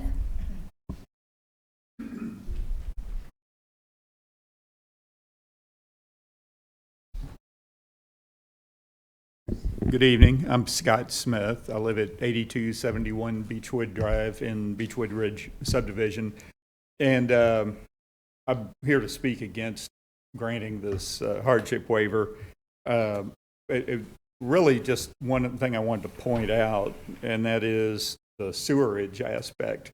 There are numerous, the Louisiana Administrative Code Title 51 specifies that the sewer treatment equipment has to be sized to the number of occupants or rooms in the house or expected usage. This is adding another dwelling and presumably tying into that existing sewer system, which maybe it's sufficient to handle that additional load, maybe it's not. I don't know. No one has said this. There are also Section 717 and 723 require that effluent meets strict limits for biochemical oxygen demand and total suspended solids. Overloaded systems are much more likely to exceed these limits, contaminate all the drainage ditches and streams. We're right by Beaver Creek, and possibly groundwater. There's also requirements about the minimum distances between sewerage systems, property lines, and water sources. So that's another aspect to take into account and consider and ensure compliance with. The systems have to be maintained in working order per Section 725. Doubling the load accelerates wear, increases maintenance needs, and raises the likelihood of failure. And these things are all things that threaten public health. So 100% agree with what the previous two speakers had to say. I think it's inappropriate for our subdivision. And I've never met the man, Mr. Faulkner. I have nothing against him. This really just compliance with what's in place in the law and what's appropriate for a subdivision like ours. Thank y'all. Thank you.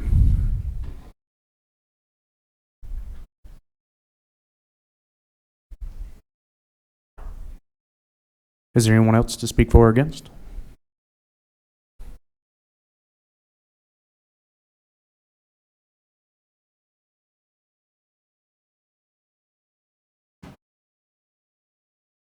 Well, he can finally meet the man. So, Asa Faulkner, 8562 Beechwood Drive. You know, this has been one of the hardest things I've had to deal with in the last month, I guess. I live in zone subdivision R1, which allows for ADU. The park home, the granny pod, as we call it, is 600 square feet, less than 600 square feet, actually. Does not look like a trailer, has a pointed roof, has a porch on the front of it, and an 8-foot wooden fence blocking it for anybody's view that wants to see it. If you've had a chance to drive through my neighborhood, you would notice that. It's not the only ADU in the subdivision. There are others that have been there. I listened to what happened earlier in the meeting, and that's where we're at. I'm zoned R1. I looked on your website. It says you can have an ADU under 800 square feet. I have an 87-year-old mother-in-law. She has a brand new great-grandson. I was raised to take care of your elder. And she does not want to lose her independence. She does not want to live with us in the house. She wants her own independence. What type of health is she in is nobody's business. I hope she lives forever, but she's not. She's 87. So I did go to the permit office. I have been to the permit office. I tried to do everything the way we're supposed to do it. They couldn't issue me a permit. Because why? You got an ordinance that conflicts with the zoning. You got a mess. Y'all don't know the answer to it. I don't either. How am I supposed to know? I'm a citizen. I don't know. I'm just trying to do the right thing for my 87-year-old mother-in-law. So waivers, what I told, I had to come ask for a hardship waiver. So I'm here. I'm asking for a hardship waiver. I don't know why it's become personal. I have no idea. But it has. It's become personal in my neighborhood. Believe me, this is a personal attack. It's been a personal attack since day one. There's been video taken on my property. There's been mailboxes stuff, which is a federal crime. This is ridiculous. I can't believe I'm dealing with it. I really can't. I cannot believe it. So I'm here asking for the hardship waiver, and it's up to you guys. Thank you. Thank you.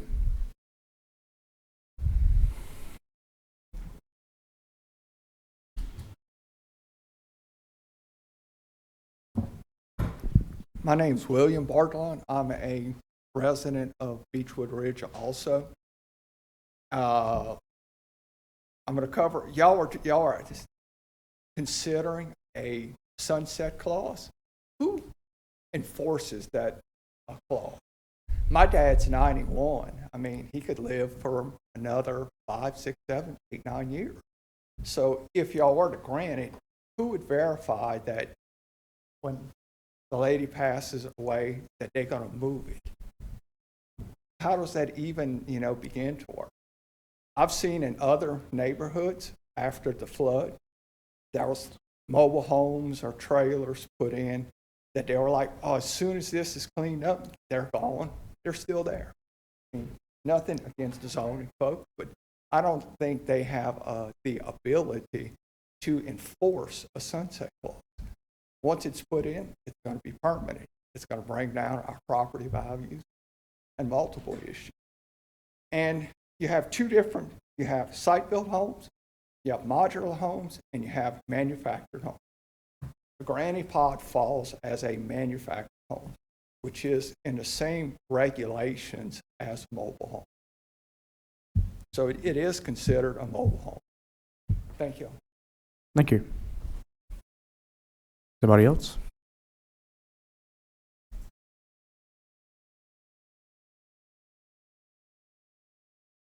John Peralta, 33543 Hickory Lane, Beechwood Ridge. In 2020, I was managing a trailer park on Arnold Road, and one of the things I promised my wife was to move into a subdivision that didn't have trailers. And we found a spot in Beechwood Ridge, Tract A. Love the neighborhood, beautiful. Never met Asa. I don't know anything about what's going on. I'm just thinking about what I promised my wife. Honestly, this passes, y'all will probably see me next year with a couple trailers on my lot. Go.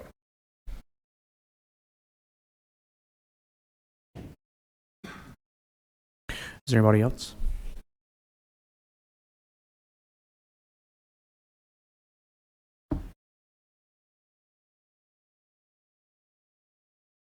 Netta Amy, I live at 32820 Poplar Court in Beechwood Ridge subdivision. I wasn't really planning on speaking tonight. Never met Mr. Asa before in my life. I know where his house is. I drive a school bus in there. Used to. I'm retired now. But I have in my home, my daughter and her 2 children moved home with me. It'll be 2 years this Thanksgiving. My mother was diagnosed with dementia in January. To move her in with me 2 weeks ago. So I don't think it takes a hardship waiver to help take care of your parents. Right? Correct. We are supposed to care for children. We are supposed to. But it doesn't mean at the expense of my property off. And I'd like to think.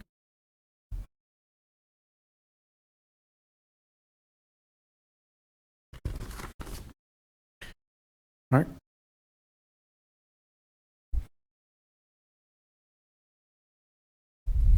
My name is Scott Bertree, resident of Baton Rouge, Beechwood Ridge subdivision, Beechwood Drive. I moved in, it was a single family dwelling, and that's why we bought in that place, and I've been there for 25 years.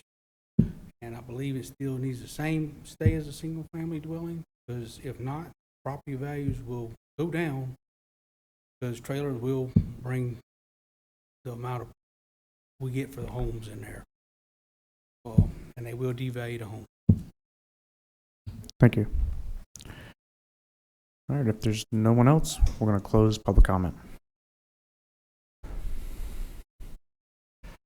Public comment is closed. All right, Councilman Shavers. Yeah, I just have a question just for clarification and to help me better understand the situation. What law are they asking us to waive? It is the trailer and a name subdivision. So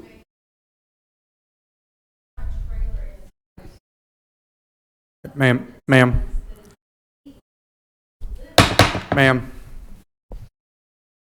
So they're asking for us to waive the law that allows mobile homes in a named subdivision.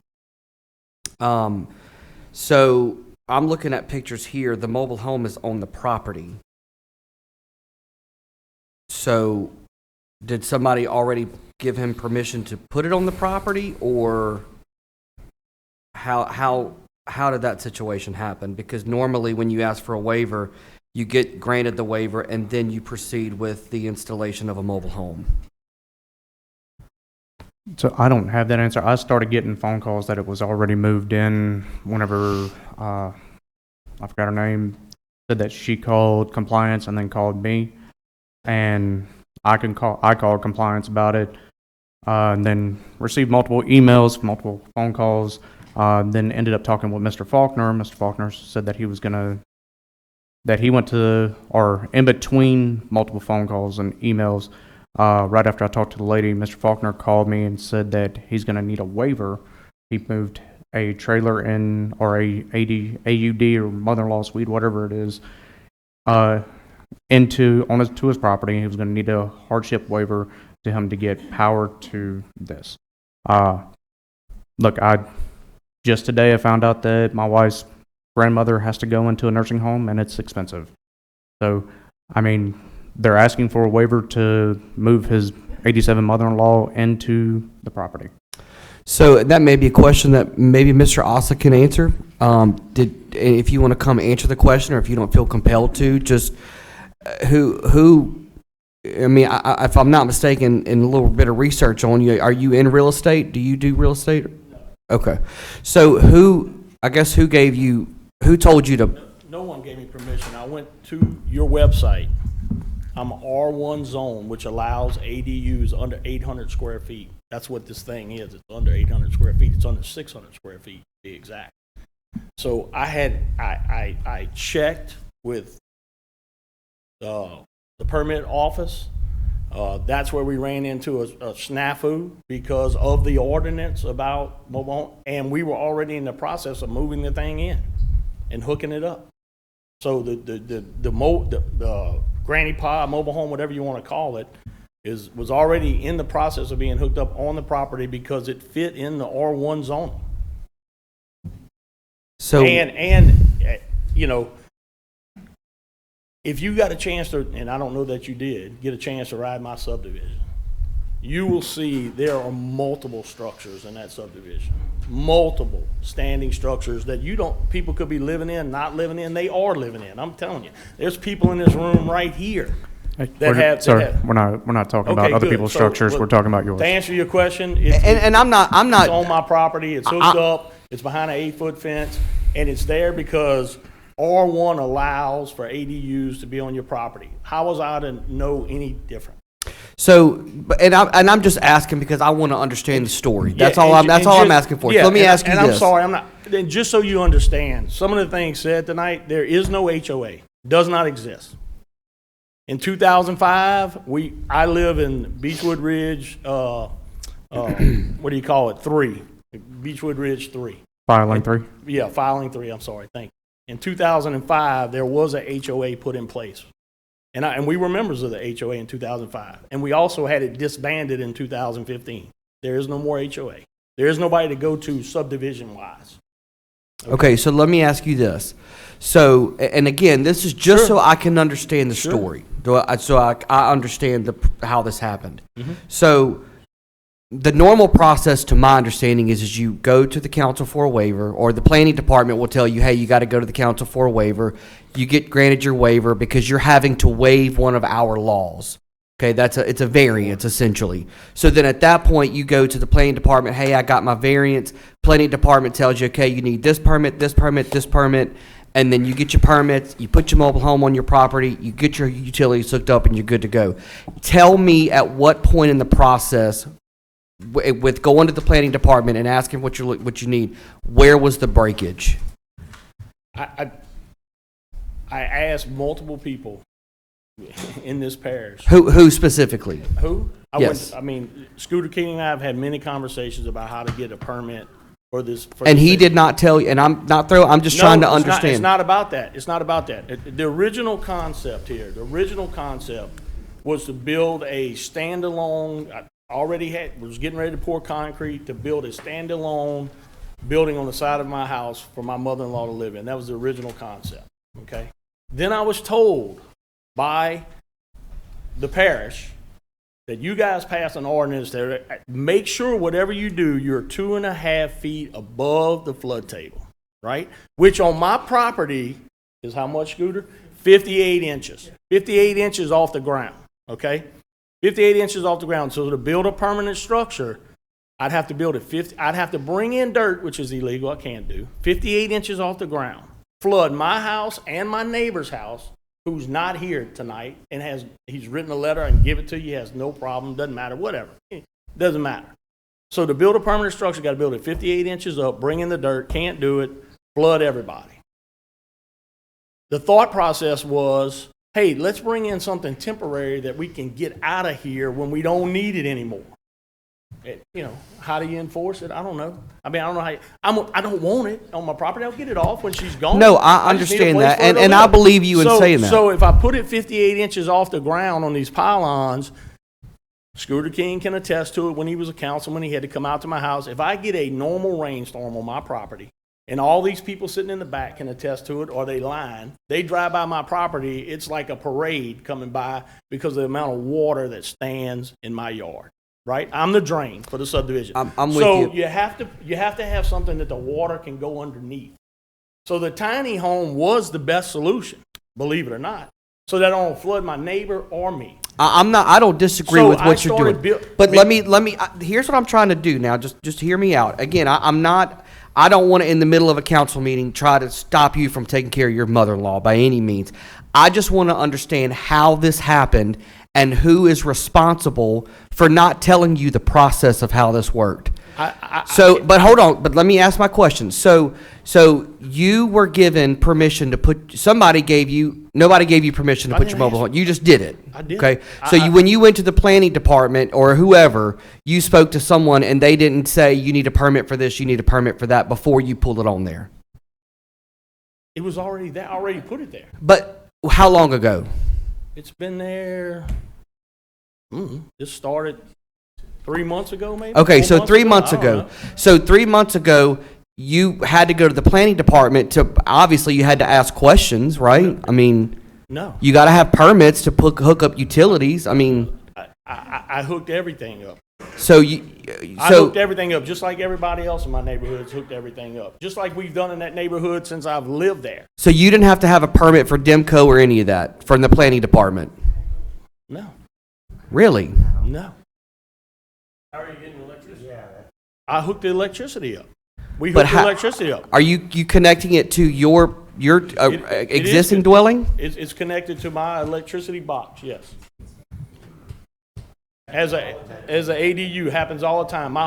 The whole neighborhood's connected like that. I invite you to ride through there. I invite you to see the ADUs that are already there, hooked up with people that people live in the subdivision. Not to mention every other restriction in the neighborhood. Let me ask So- Miss Dee Dee something, please. Sure. Or maybe she can clarify. So let me clarify.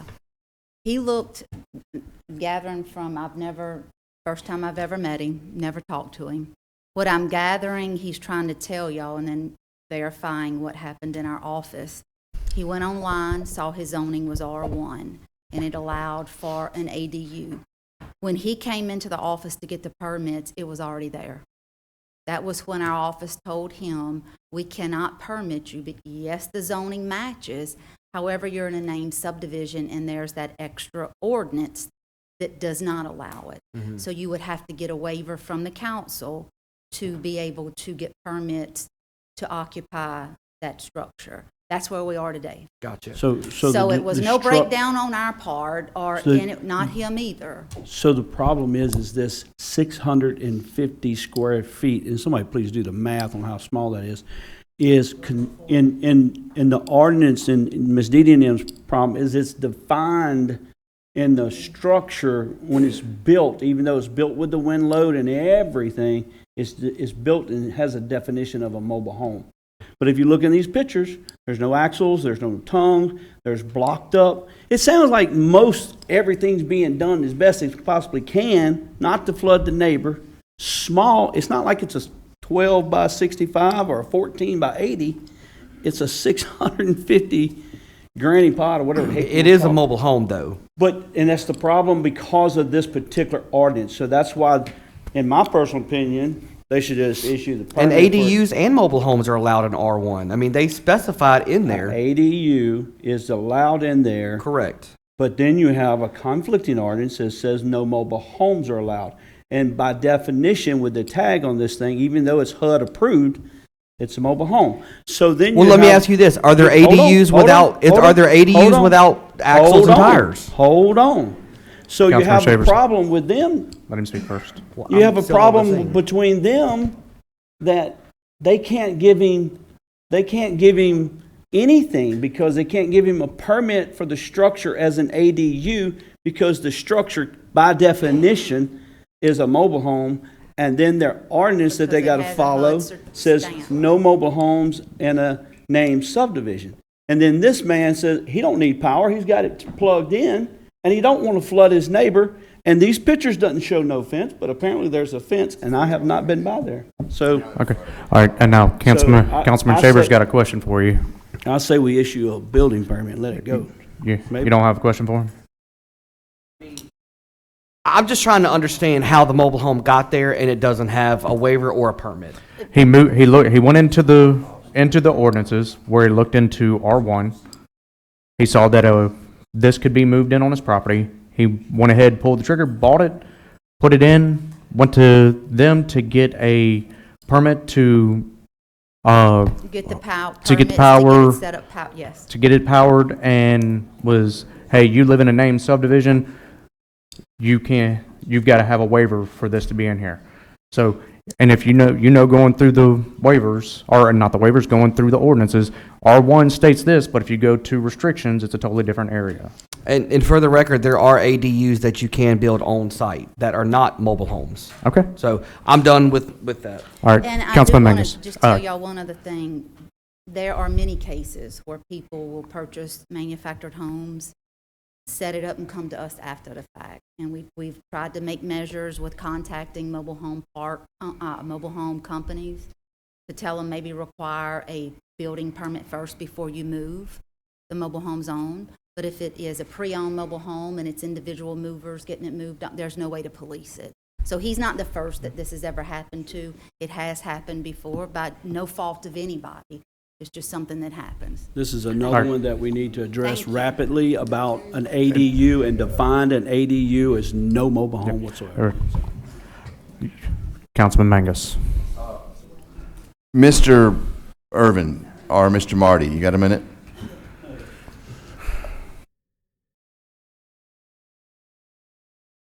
Do we need to write an ADU ordinance? Can we write an ADU ordinance? Do we need to? There, A better one than 12537? certainly a better one. I think there is some reference to there being more detail, and the detail is not there. So the answer to that question is yes, that is one of the holes in the development code that needs to be addressed, and we've actually discussed that. Because from what I understand is everybody who tries to put up, air quotes, mobile home on their property, they need a second address to get electricity. So this particular one, Demco or Energy, right, must have decided it wasn't a mobile home. Because if they've, Mr. Asa, do you have? No, he hooked it up to his. He hooked it up to his house. So it's not, doesn't have a weatherhead or anything? It's just plain? It's, yeah, I think that's the way it's being treated, is that he hooked it up to his own meter panel and he had the breakers in it to do it. Okay, but you don't need permits or anything for You would electricity? You would need an electrical permit for that for sure. You Yeah. would need a plumbing permit for the sewage disposal and the water. I mean, I had to have an electrician to do our generator. That's, Sure. okay. All right. Councilman Coates? Yeah, I'd just like to say one thing, because there's been a lot of talk about these ADUs, and did a little research on it, and basically the primary difference between an ADU and a mobile home or trailer is that, number one, it's an on-site built construction, and number two, it's on a foundation, a permanent foundation. It's not mobile. So I don't think that this would qualify as an ADU in its current setup. That's all that. All right. Is there anybody else?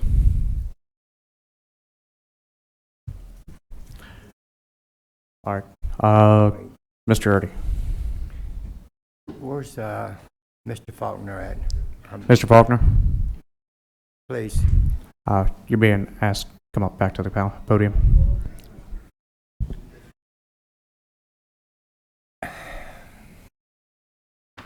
Yes. I'm not an engineer or councilman. I'll go as fast as I can here. I mean, maybe Okay. I'm old-fashioned, but Yep. my way of learning this process and seeing this process is that you go get all your paperwork done first before you move anything on your property for home construction type stuff.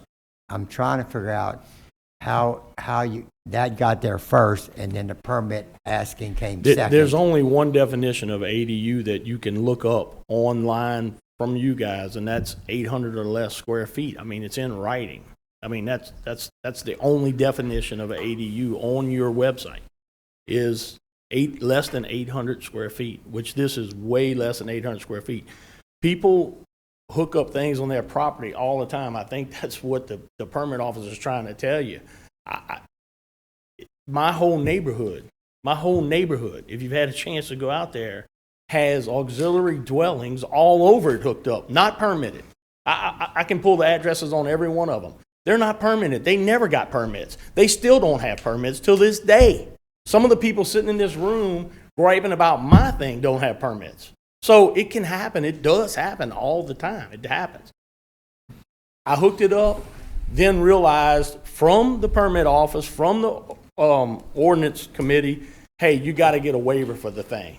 I mean, it's already there. So then they said, hey, you got to go to council and get a waiver for it. I understand the asking of the necessary why you're asking for it. I'm just kind of taken back with the fact that things were done without all the permits, and because everybody gets turned down every day because they don't have it right yet, you know. Or either they get accepted because they got it right. Right. You know, with the permits. I couldn't get the permit.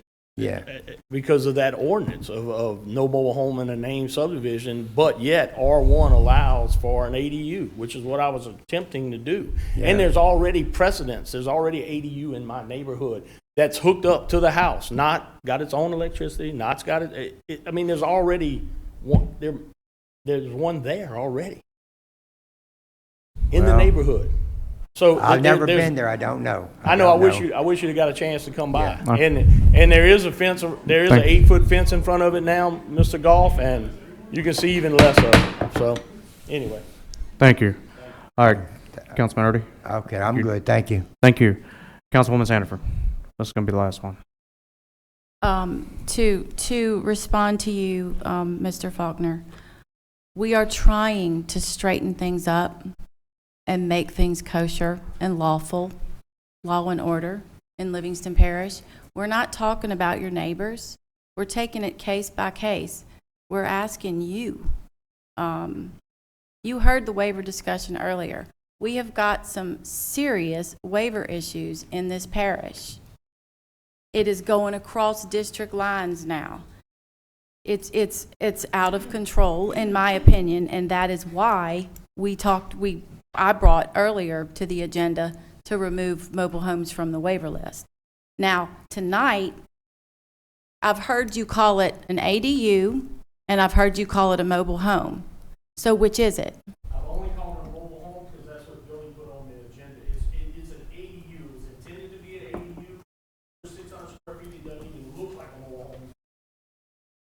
Okay, so if this... The only thing that makes it a mobile home is the HUD sticker that's If you're going to speak, I'm going to need you to come to the podium. The only thing that makes it a mobile home is the HUD sticker on it.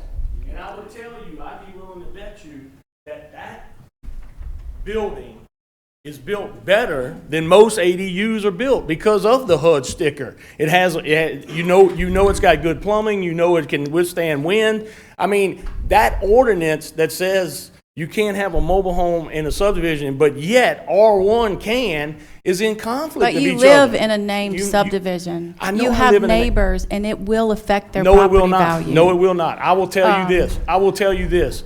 If their property value, I can promise you, you have never been to my neighborhood. I have. I was in You your rode through neighborhood it? this morning. If anybody in that neighborhood, either one of these people want to sell their house, I can promise you my house will be a Okay, comp. but my let- house will I'm be a comp talking- in that neighborhood because it is not. If you rode through my neighborhood and saw what affected the property value in my neighborhood with the political signs on the trees and all that sir. BS, Mr. come Faulkner, on, you ain't never been Hey, to my sir, subdivision. I'm gonna need you to calm down, please. I deal with the waivers a lot in my district and parish-wide.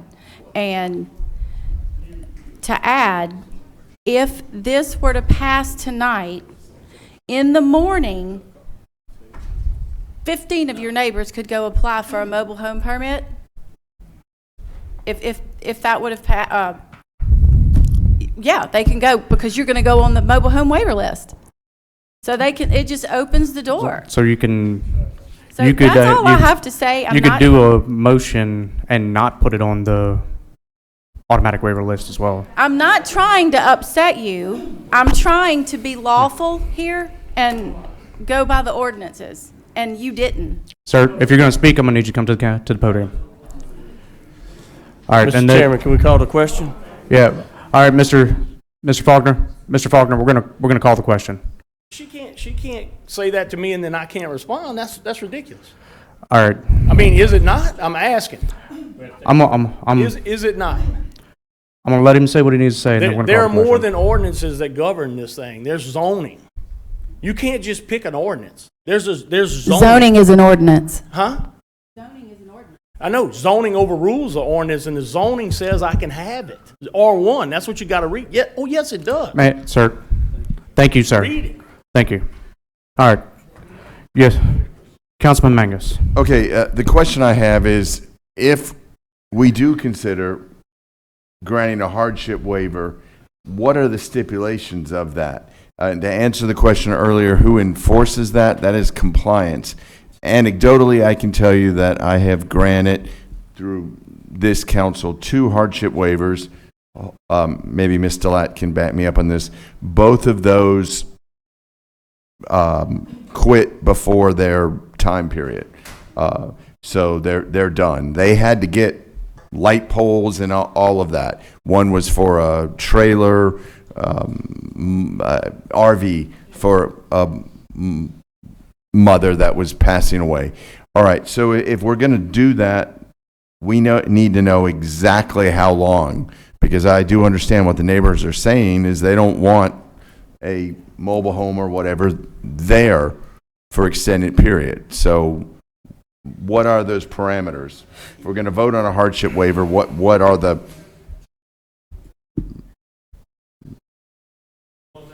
So, Yeah, but it's a hardship waiver. What do we vote on then? I'll make the Yes, motion. sir. It would be appropriate, it'd be appropriate to do it for 18 months, 2 years, and then have it revisited. So whatever happens with this nice lady, if she lives 10 more years, then you revisit it 5 times. So just force them to come back after the period of time that it's about to expire and present to the council whatever the facts are, and you consider extending it. That would be the most appropriate thing, if you're going to grant it. and your office will track that. Okay. Okay. Why doesn't it need a second address if it's... It doesn't, it needs a Because the power pole. ADUs don't? Is that... All right, so Councilman Goff, you said you had a motion.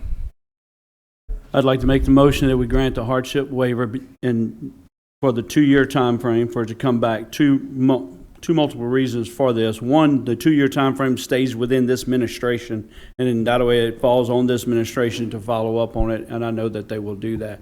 Number 2, I believe 100% that we don't need all that fill dirt and all that on there. And this is not a 14 by 80 or 16 by 80 mobile home. And it is a waiver that's specific to that particular piece of property, and it's not a permanent structure at that point. There is no good answer. We're not going to make everybody happy. We're just going to do the best that we can, and from my standpoint, that is my motion. And it doesn't go on the automatic mobile home waiver list. No, You need to put that in your motion. I don't think we need that. It's a hardship case, so it's... Could we make a caveat to that if for some reason, unfortunately, the lady passes away, that It's within moved in within 60 days. 60 days, it's got to Yes. be done, moved off the property? Yes. Mr. Chairman. So that's, I've got a I'll make that motion adjustment by to my Councilman Goff. Mr. Is there a Chairman, I second? have something to say before you take that. Councilman Coates. Okay, sorry to interrupt.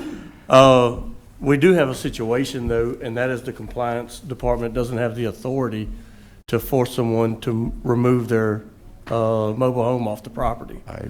So we would, if we do grant this and then we put that attachment to it, the compliance department is not going to be able to do that. What we would have to do is create some enforcement mechanism, some teeth, so that the compliance office or the sheriff's office would be able to go out there and actually put some enforcement behind this particular ordinance. Aren't they? Do you understand what I'm saying? Thank you. In other words, we don't have the ability, it's not written into our ordinances to allow for what happens if someone doesn't comply. Mr. Moody. Councilman Mangus, I'm going to need you to sorry. request to speak. May I? Yes. Thank you. Mr. Moody, compliance are deputized, right? Right. Don't they have that authority? I know some of it becomes civil, but... Okay. If their waiver has expired, they would be in violation of your general ordinance. Oh, you got to push it down. I'm sorry, push it in there. Show. There you Now, go. okay. They would be in violation of your subdivision ordinance because their waiver has expired, so they could get a citation and then be subject to the general provision of violations of your subdivision ordinances. So, is it easy to do? No. And do they have the staff to do it? No. And are there violations all over the parish that aren't being enforced? Probably so, because there's just so many of them.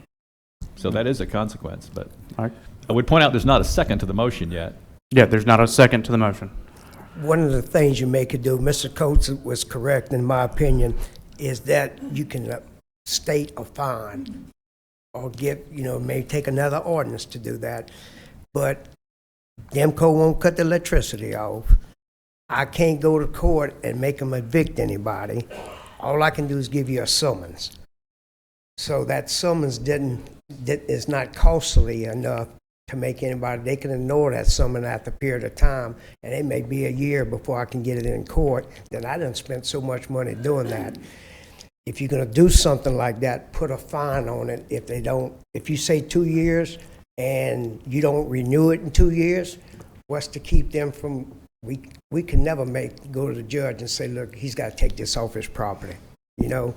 It's not a safety hazard, that judge is gonna say, but you can have another fine, just like you do a speeding ticket or just like you do anything, and do it.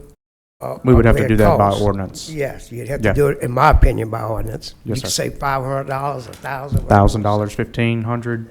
Councilman Erdy. Mr. DeLadd, please, I was going to ask you almost what you asked me. What teeth does a summons have if it gets to that point? What is the teeth? It's a $500 fine for a violation of your general ordinances. Some ordinances have specific fines. I don't think this one does. So for $500, I would pay that fine unless you come back and say $500 per day. Per day. $5 after, you understand? Does it roll over and keep going? So that would have to go to, we'd have to bring that up in an ordinance committee meeting to address that. So we got a motion on the floor to grant a waiver. Is there a second? Second by Councilman Watts. Can I assess the fee on this ordinance? No. No? Okay. All right. All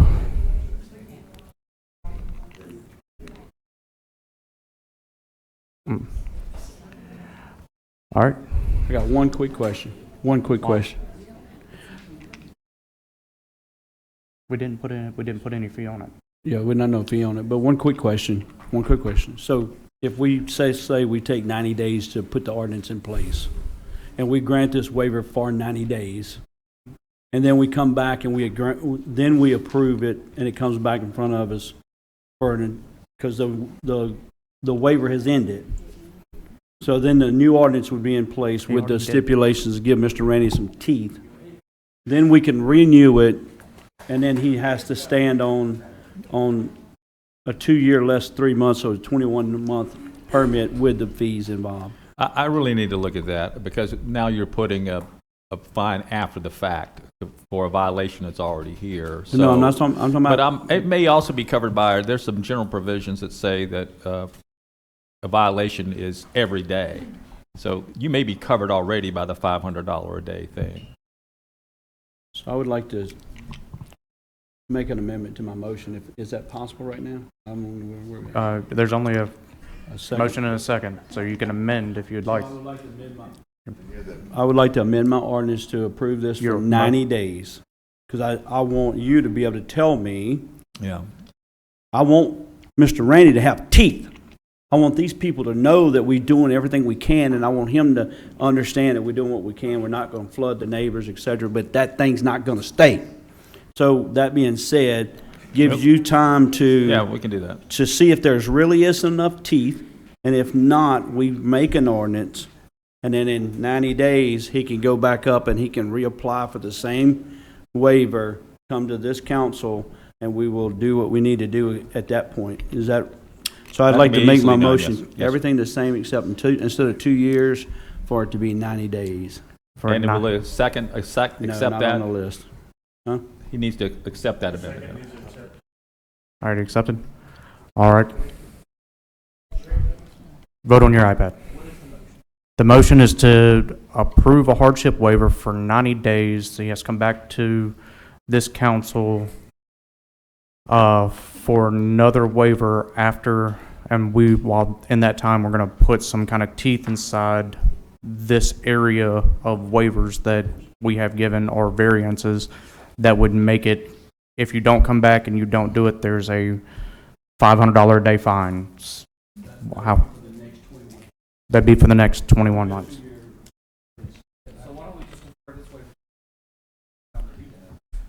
We don't have enough time to do that, and it'd have to be another month. But we have a motion, we have a second. Yeah. So, vote on your iPad.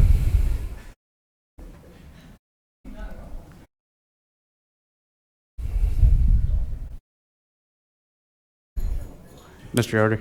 How much do we All right, so we got five yeses, 3 noes, and abstain. I had to abstain because Mr. Faulkner is my appointment for the sewer board. The noes were Councilman Shavers, Councilwoman Sandiford, and Councilman Coates.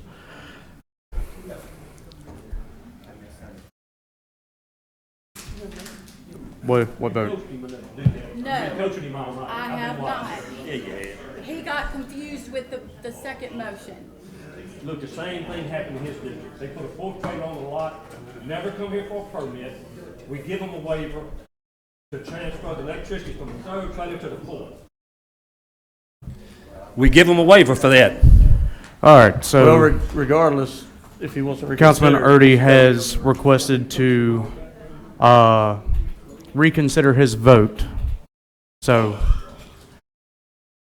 we're going to need to do this over again. Announce the result, then. Say that again? He voted in the affirmative? Yes. Yeah. And now he wants to change his vote and then reconsider the motion? Yes, sir. You already announced the result? I already announced the results. Well, he can do a motion to reconsider if he was on the other side and to re-vote. But the motion to reconsider would have to pass, and then you re-vote. Does that make sense? All right, so we have to have a motion.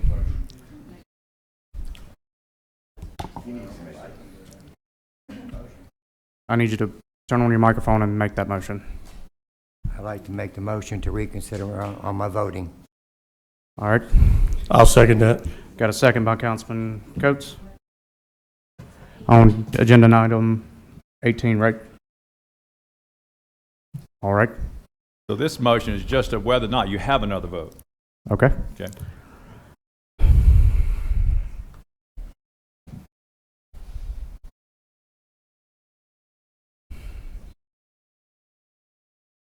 So we've got 1, 2, 3, 4, 5, 6 yeses, two noes, Councilman Mangus and Councilman Watts, and I had to abstain because of the previous statement. So now it'd be appropriate to revote on the original motion. So we have to state that motion again, do we not? Well, I think she has your motion. All right, she has the motion, Mr. Goff's motion can be revoted on at this point. Okay.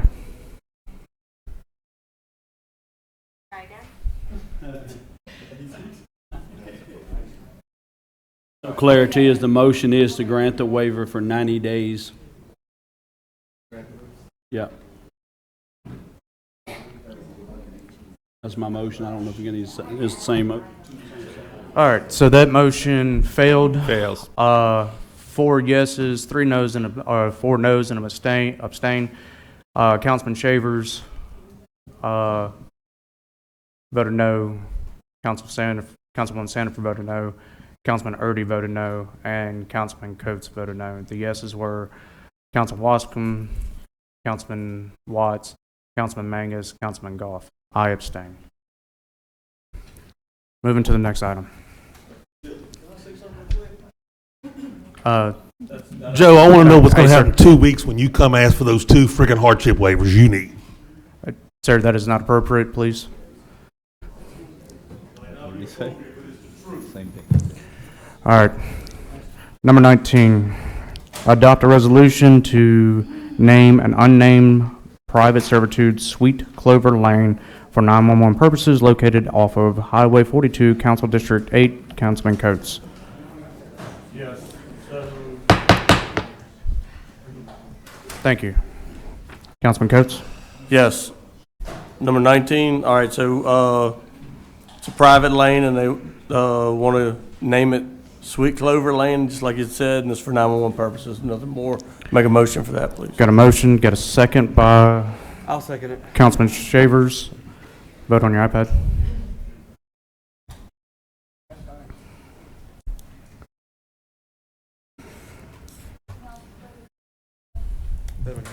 Mr. Joe.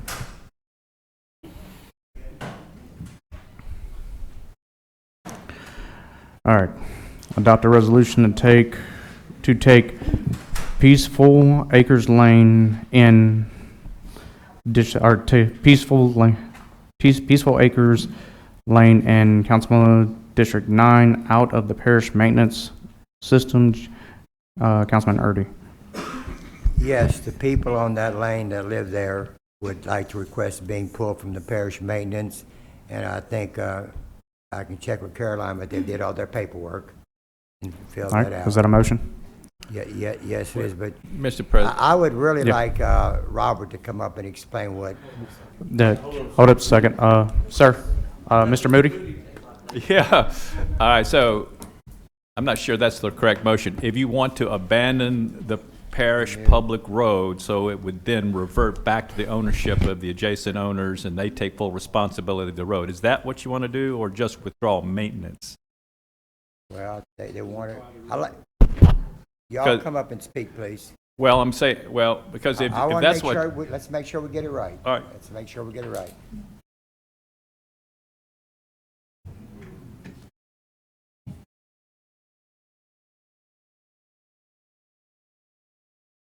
That one? Okay. Is that okay? Now I'm okay? Okay, I live at 31168 Peaceful Acres Lane. That is actually, it's, the whole family lives down there. The mother-in-law lives on one corner, I live on the other one. The grandson lives back there, so it's only 3 people. And they have us on the list, but we maintain it. And we would like to keep it just a private road. There's no acreage for sale back there or anything where we live at. It's all personal and property that people have owned for a long time. That answers my question, Mr. President. I think that you can do that for sure, but you can't do it by resolution because that needs to be by state law. You have to have a public hearing on this, and then you can take action to do so. All right, so we would have to table this and then Yes, sir. do this by ordinance? Yes, sir. Okay. Ma'am, is it a blacktop road or is it gravel? It's a gravel. Gravel? Yeah, just a How gravel. about, Mr. Taylor? All right, we've got a couple of questions. Councilwoman Sanford? Has the parish ever maintained that road at all? The only time I was there, well, I'm always there, but I saw the grader on the road. I've never seen the grader on the road. Never. So it's gravel. It's a gravel road. And I called my councilman and told him, I said, this is, you know, we always considered it a private road because it went just to the family. And so that's when I asked him to come before y'all. Okay, and y'all pay for the gravel on that road? Yes, ma'am. Okay, okay. Yeah, Thank you we so do much. all the work on it. Not maintain the ditches and stuff like that, or the parish ditches? No, we do our own. All right, Councilman Wascom? Yeah, I mean, to accommodate this right, to accommodate the lady and Mr. Joe, how about just a resolution to authorize the ladies to, or Chris, to put together an ordinance for introduction at the next meeting? That way we're all, It could be introduced tonight if you want to in that I mean, form. if y'all, can we do that tonight? Chris, just to Well, introduce? it kind of goes against your regular Well, rules. I'm just saying, our resolution to authorize it for next. We'll put a resolution, we'll put an ordinance for the next meeting. Yep. Councilman Mangus? We can't just ask to be out of the maintenance system, but not keep it still listed as a parish road? Well, they're just a style, remove it from maintenance, well, I think what you want to do is abandon the road. Yeah. Yeah. So that you give up the ownership that the parish currently has. So, yeah, so that's all you need to do. It happens all the time. So guys, everybody's in favor. It's just a process, okay? It's got a green sign on it. That makes it a parish road with public money. Mr. Moody's is correct. There's a process to do that. We all in favor of doing it, but it has to be done by ordinance. That's a green sign on it. It's not a red sign. It's It'll move to a parish red sign, right? Who's going to pay for the red sign? All right, we're going to table this tonight, and we're going to move it to an ordinance to, is that what you want to do? I'd like to vote on it tonight. Thank y'all. They're saying that we can't. Got to do it by ordinance, okay. So we want to adopt a resolution to authorize to write an ordinance, introduce. Is that what we're doing? It's not necessary, but you could. No, we have council staff that can write that ordinance. All right. So, council staff, can y'all take care of that? All right. Adopt a resolution to add the following roads to the priority road list for consideration: Superior Drive, Glacier Bay Drive, Lake George Drive, and Lake Providence Drive, Council District 5. Yes. Miss Councilwoman Sanford. I need to add some roads to that too, but All I right. do have some questions. Yeah, I have some, I'm coming for you. Okay, I want to add Hill and Hood Road. Hill and Hood? Ain't nothing wrong with No, it. That's like a on the 4-lane same highway. way that Harris Road was added for texture. Okay. And there are some problems with that road. We've got some drainage issues on that road, and there's a sinkhole from a tree that fell. But I just need to know what to do with this road. Do I put it on this list? You put it on the list. Okay, and then Hermitage Drive, Colonial Place, Rosedown Avenue. Some of these need texture. Okay. Still put them on this list? Put them on that Okay. list, and we will determine what. Whittington Road, Bryan Street, and Jesse Street. Okay. The one thing, and I've talked to the council staff, I would like to ask that in the future we get the footages on that, because we're running into problems where the council adopts a road, let's say 1,500 foot, and then we have residents 3,000 foot down the road. Oh no, this is a parish road. Oh no, the council only took in this amount. So that's something we're going to be requesting in the future as we move forward. Are you going to come up with those numbers? Yeah. Well, I mean, I I'm don't know if my truck goes by feet. as we take in roads, we know the numbers of the current roads, but like the new roads coming in from subdivisions and the So 396 feet of this road. Yeah, that's all, 300 yeah. Yeah, we'll get you that information we need. All right. Okay. Thank you. Thank you so much. A motion. All right. There's too much crosstalk. So we got a motion to accept those roads. Does anybody else have some roads that they want to put on? No. No? Got a motion by Councilwoman Sanford. Do I have a second? Yes. Second by Councilman Shavers. Vote on your iPad.